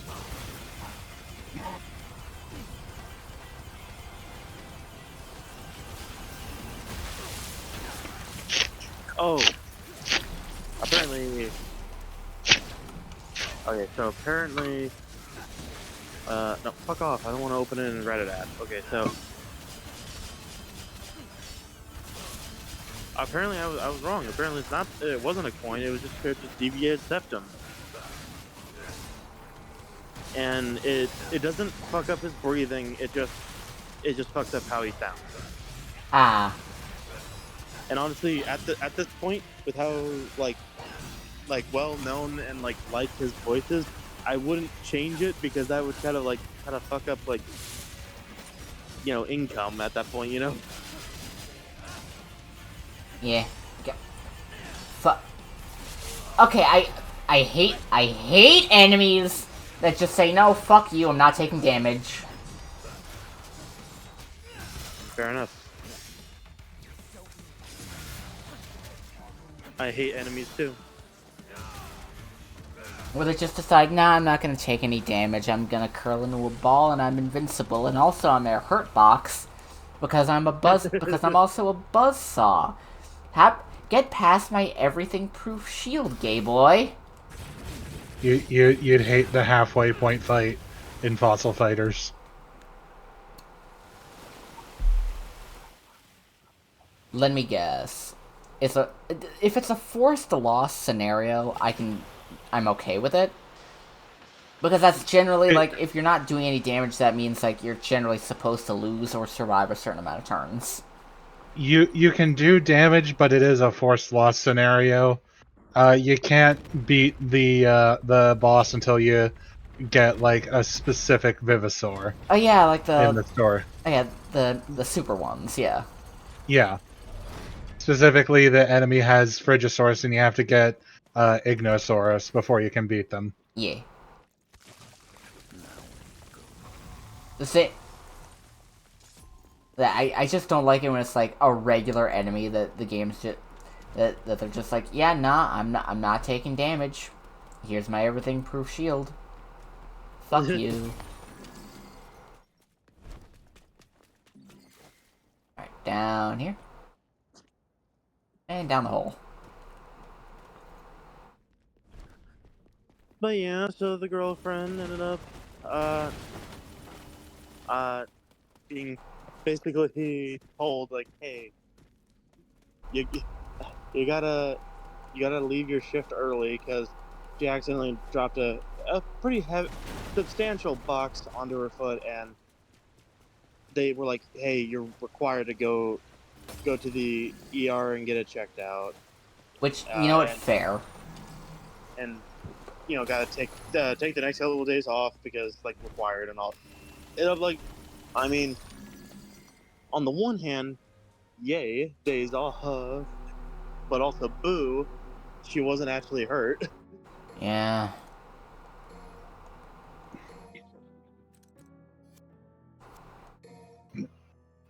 Okay.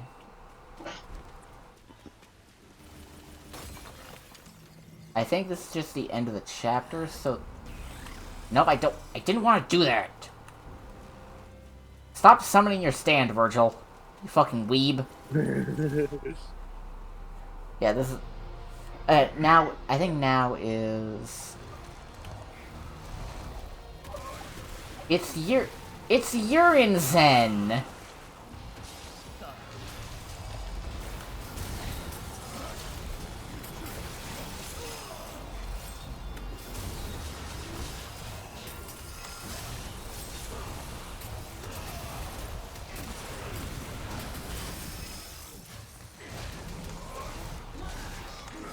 God, I fucking blew out my own eardrum because of the fucking dog.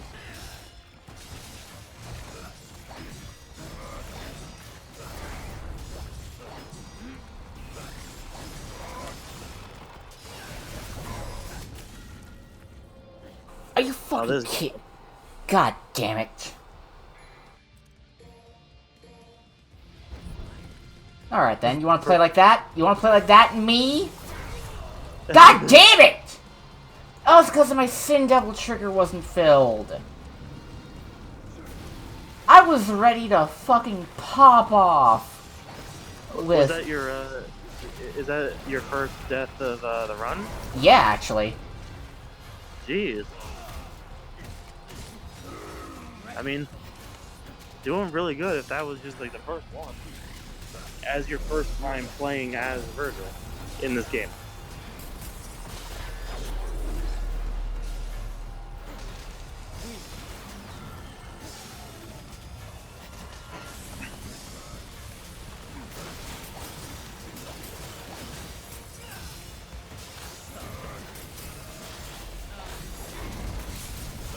Oh, and also because, you know, new year, and it's a, and I just got my new Big Bad Toy Store order. They got, they included the 2025 Big BBTS sticker, and I don't know where I want to put it. I kind of love the head that's on it. It has Deadpool, Ryu, an Ultraman, and She-Ra on it. Ooh. I'm not into Ultraman, so I have no fucking clue which one this is. Mm. Oh, fun fact about this about Urizen's boss fight whenever he's standing up. Yeet. If he's not using the tentacle attacks, a lot of his physical moves are specifically ripped from the Beowulf moveset from DMC3. Oh, that's cool. Love whenever shit like that happens. And then when you fight him again at the bottom of the cliff wall, because there's a thing with the cliff wall, since it's an underworld tree, its roots go to the sky, but the actual like body and stuff of the tree itself grows downward. Yeah. So those big tower things and root things that we saw, those are the roots, whereas the tree itself is growing into the underworld. Gotcha.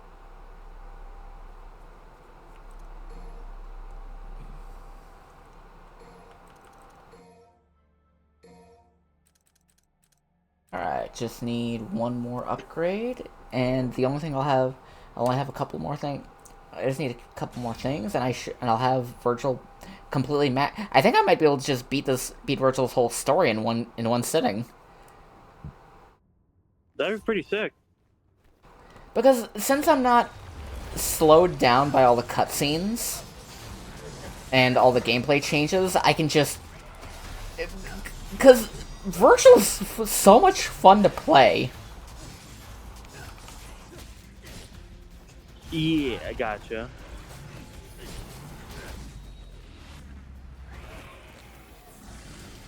Because, like, I'm already on mission 13. I think I'm, like, halfway through right now. I think there's 20... Yeah. There's, like, 26 missions in this.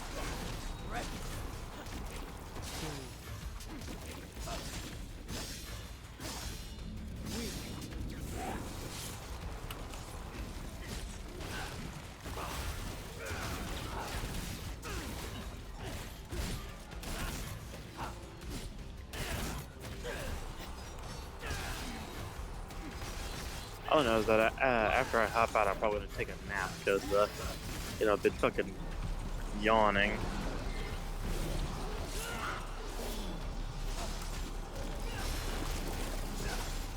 That's fair.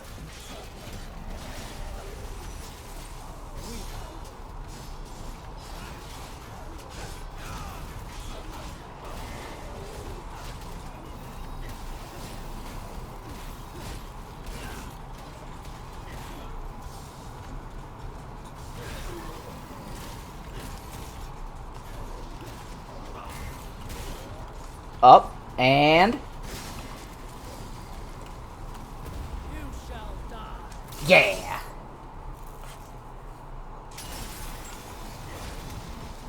Ow.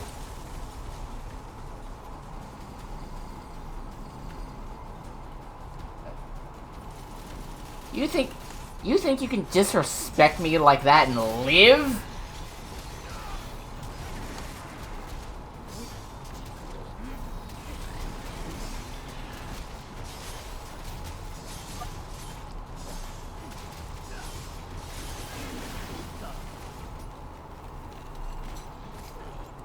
I don't think so. Also, something is endlessly entertaining to me about how Sentry's name is just Bob. He's just a regular guy. And fucking John Walker, being the douche he is, calls it Bobby.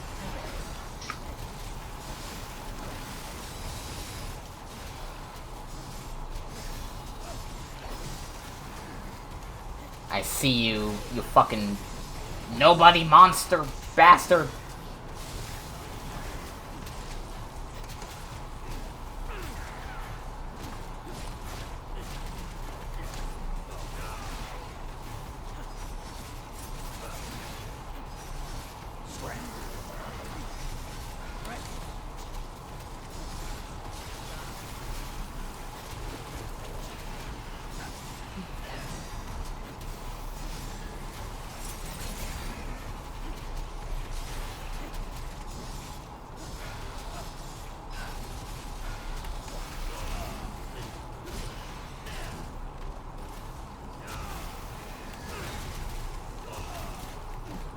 you fighting all these lizard men makes me think of fucking the Spider-Man 2 game.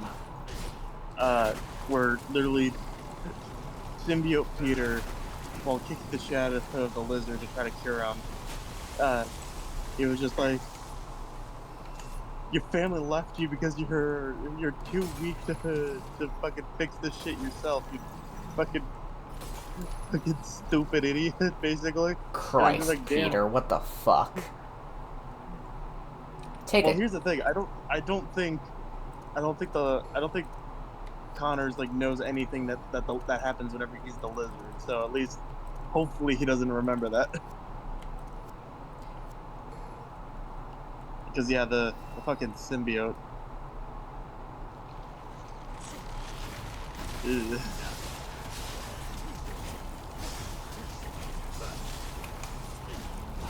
What was that one? Wait, what was it? I think it's called Scorn. That game, where like everything was like meat technology. No, I think what, the one that was like H.R. Geiger, or the one like H.R. Geigery, or was the one that was more gross and fleshy? Gross and fleshy. That's Agony. Yeah, gotcha.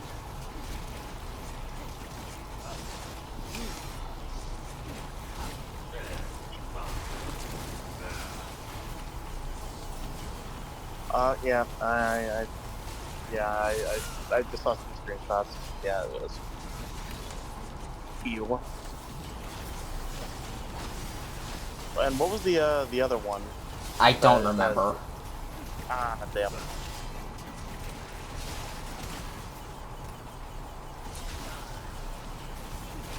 Hey, kidding.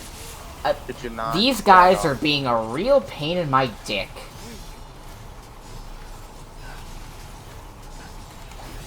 Oh no, I was right. That the H.R. Geiger one is called Scorn. Oh yeah. Because I haven't. The full extent of my knowledge of it is. It's gross. Well, that too. But the full extent of my knowledge is a Yahtzee review from years ago.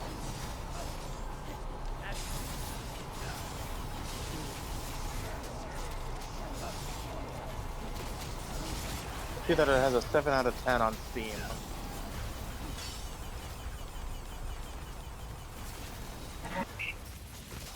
What? Someone tried reviewing it on Reddit. Scorn, an awful game made by masterful artists. The game itself is absolutely abysmal. Slow as hell, walking on clunky combat. That's basically guaranteed to kill you if you mess up.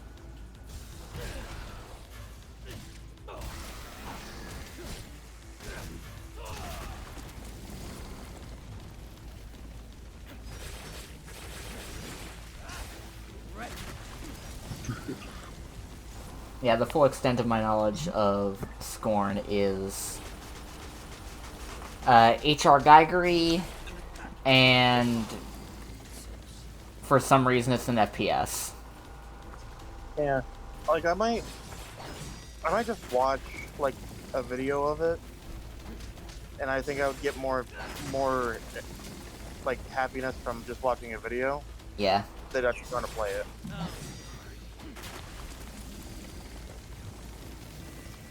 Also, it's a good thing that I grabbed the pre-order for the the Doom the Dark Ages Doom Slayer Elite Edition #1 figure that went up for pre-order, because it's fucking already gone.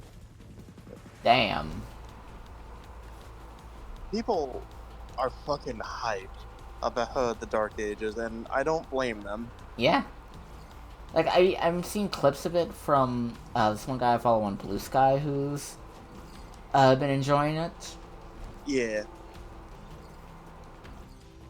And you know what? Good for him for enjoying it. I want to wait a little bit longer to hear how it is, because Yeah. I enjoyed most of Eternal. It's Eternal. yeah. I just hated like the last leg of every. The Icon of Sin sucked. Like that fight sucked, and I hated every minute of playing the DLC. Yeah. Like that just was not fun. Everything was such a damage sponge, and everything needed a specific weapon or weapon attachment to kill. And then when they put you in a room full of everything, and everything can only be killed with one weapon, you have to work down a checklist to kill them all. Yeah.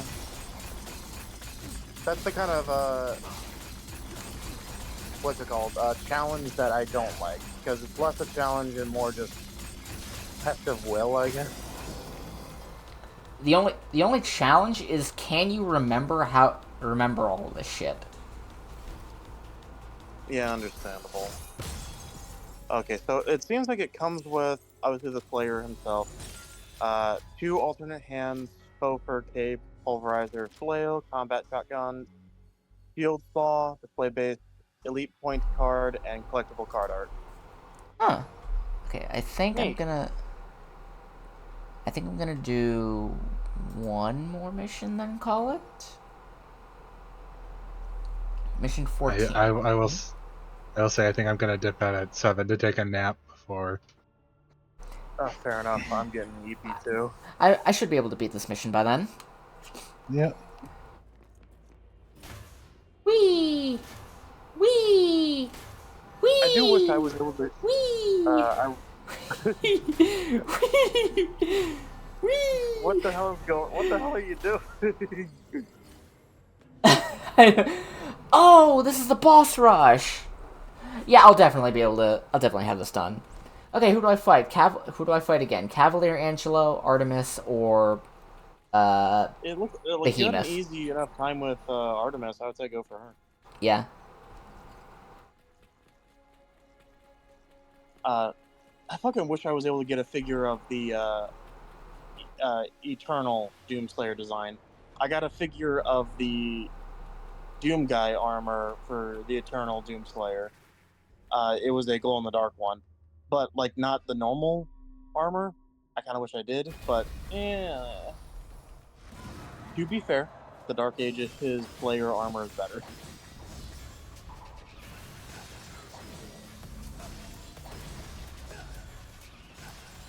Both are definitely way better than the 2016 Doom armor, though.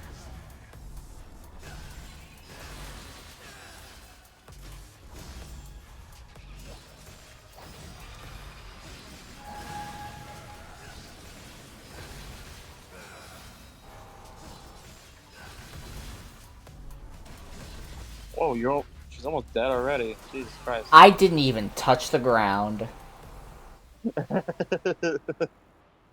Alright. Cavalier Angelo or Behemoth Burial. Whatever the fuck his name is. Behemoth, I think. Which one did you have an Behemoth. easier time with? I think it will be Behemoth, because I did beat him almost without taking a single hit the last time. I think I might be able to pull it off again this time. Gotcha. Alright. Filling up the Sin Devil. Goliath is his name. He's not Behemoth.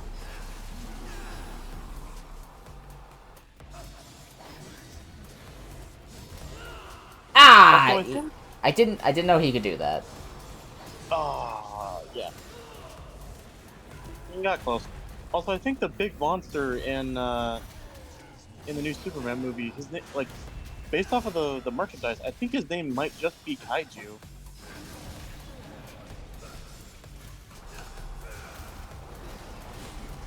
Which is sadly very generic.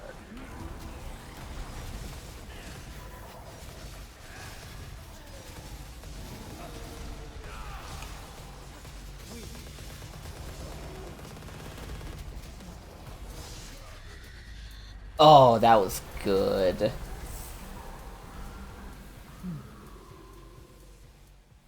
That was a good one. Alright, Alright, now let's beat Cavalier Angelo again. And hopefully, I might be... Since these guys have less health than they usually... Because they have health scaled for fighting them as V. And V... Yeah. And all of them have health scaled specifically so that way you could fight them as V with only one of your guys. Gotcha. Or just whacking them with his cane. Because this boss rush, when you're playing as V, is the only time V's cane actually does damage.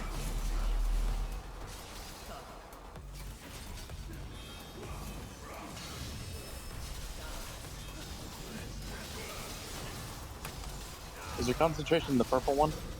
No, it's the blue one that goes over my... That's on top of my health bar.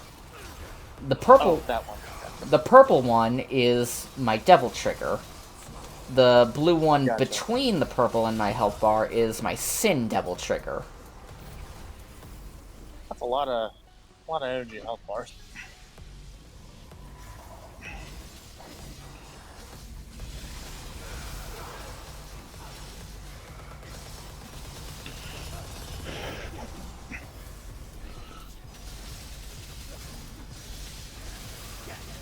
There we go.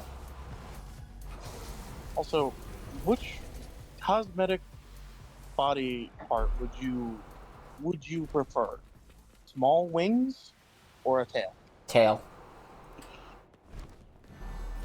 Alright, Alright. what's your answer?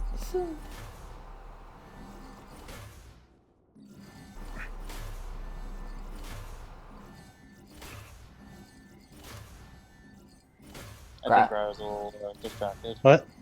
I was just wondering, like Void already answered. Which cosmetic limb would you prefer? Small wings or a tail? Tail. Well, I'm surprised that both of you said tail. I would have figured that Void, you would have said wings. I mean, If there's... You said small wings. So Yeah. that would really just kind of get in the way. Yeah, that's fair. Because the idea was purely a cosmetic thing. Because I was gonna say if it was just straight up just normal wings, I'm pretty sure you would have picked it then, because you could fly, and it's Yeah. I wanted it to just be a cosmetic, not function. At least if it's just a cosmetic tail, I can at the very least accessorize it. Just have a bunch of basically armbands, but on your tail. Yeah, a bunch of little sweatbands on my tail. It's gonna make sitting down a little tricky, though. I mean, all you really need is a decent-sized hole in the back of a chair. Or you sit in the chair like you're fucking Captain America, saying, "So you messed up."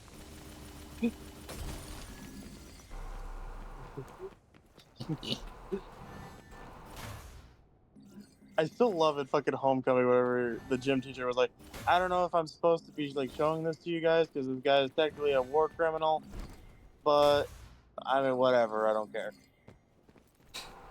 And that's this mission. See, S rank.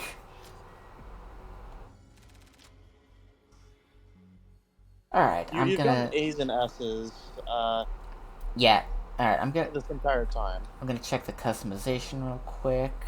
Maybe get the last few things I need for Vergil. Get more orbs. Just how much is left in playing as him? Since he goes through every mission in the game, he has 26 missions to go through. At least I How think many have you it's... gone through? We're on mission 15 now. Let me actually... Okay, let me hop back to the main menu real quick. Mission select. just curious. No, there's 20 missions. Oh, so another day we could just pop through those last 5. And Yeah, hell, I can knock this out tomorrow. If I really... Fair enough. If I really wanted to push it, I could do it right now, but I don't really want to do that. But Fair. And also, if Cryo wants to take a nap, I want to take a nap. Yeah, I'm probably gonna... You're probably gonna take a nap? Actually, no. I'm probably gonna... I'm definitely gonna... Maybe order a couple things through DoorDash so I could cook something in a little bit. Because I don't. Understandable. Because I want to make You've the. been craving food for like a while. Yeah, I'll probably order some like something I can. I'll probably. Because I definitely need heavy cream for the Cajun chicken pasta. I got everything else but the cream. Ooh. And I need that for the sauce. Sounds pretty interesting. Wait, Crowd, when you were at the store today, did you get butter? No, I didn't know we needed butter. Okay, I'll get a couple sticks of butter too. Butter. God, I'm still thinking about, Butter. and now I'm thinking about that goddamn the butter thing from from Another Crab's Treasure. Where did I post that? Was it in the shitpost room or? Hold on, let me see. Did you know that in the present day set How to Train Your Dragon show, there's a scene where they butter up a chunky dragon to fit it through a door?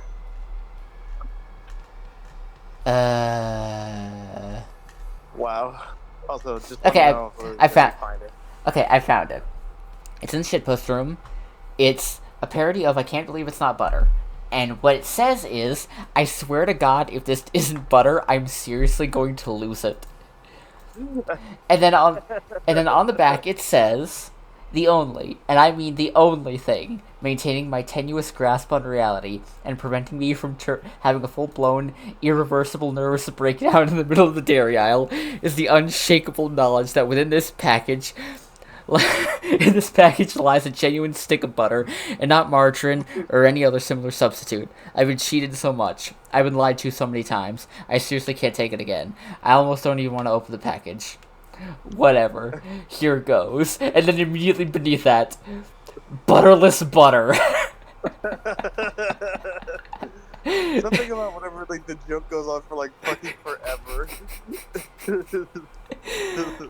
God, I love Another Crab's Treasure so much, and it genuinely has my favorite, like, little bookend to a rival fight I've ever seen, with some of the best writing.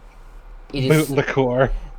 like the fucking capitalist brown noser gets crushed by a bottle of boot liquor. I genuinely love. I got Another Crab's Treasure. If you haven't played Another Crab's Treasure, go play it. I'm talking to you. I'm talking to anyone that's watching this. Fortunately, it's your Steam library, so I can download it from you. Yeah, it's just so you know, you have that thing you saw of like the parrying that you do by coming out of the shell at the right time. That's an upgrade you need to get later. Like, you don't start with it. And even when you get the ability to unlock the skill tree where you get it, it's like 2 or 3 things deep. But by that point, you should have enough of like little crystal things to just like, if you want to get it as soon as you can, you can. I prefer to kind of branch out a bit beforehand. But it was so much fun, and it really is just fun to just, replace your shell with a gun and shoot him and pop a cap in the ass of a boss that is really getting on your nerves. But yeah, it's fun. Everyone should play Another Crab's Treasure, and I genuinely mean that. Also, I'm gonna be honest. The way that you described it, I like based off just the name, I legitimately, for some reason, thought it was a fucking SpongeBob episode. Well, here's the thing. Well, first of all, there's a little costume you can get that makes you look like Mr. Krabs. Thank you for the hydrate, Lizzie. At least someone's using all the channel points they're accumulating. But yeah, that it happens. But yeah, play Another Crab's Treasure. You also need to finish playing Armored Core 6, Lizzie. Yeah, it's on the list. Okay. So good. Long story short, my dad and I accidentally died in this huge fucking mineshaft ravine cave system situation in Minecraft, and we thought that we fucking lost all of our shit. So I was fucking depressed and kind of pissed off trying to like even thinking about playing Minecraft.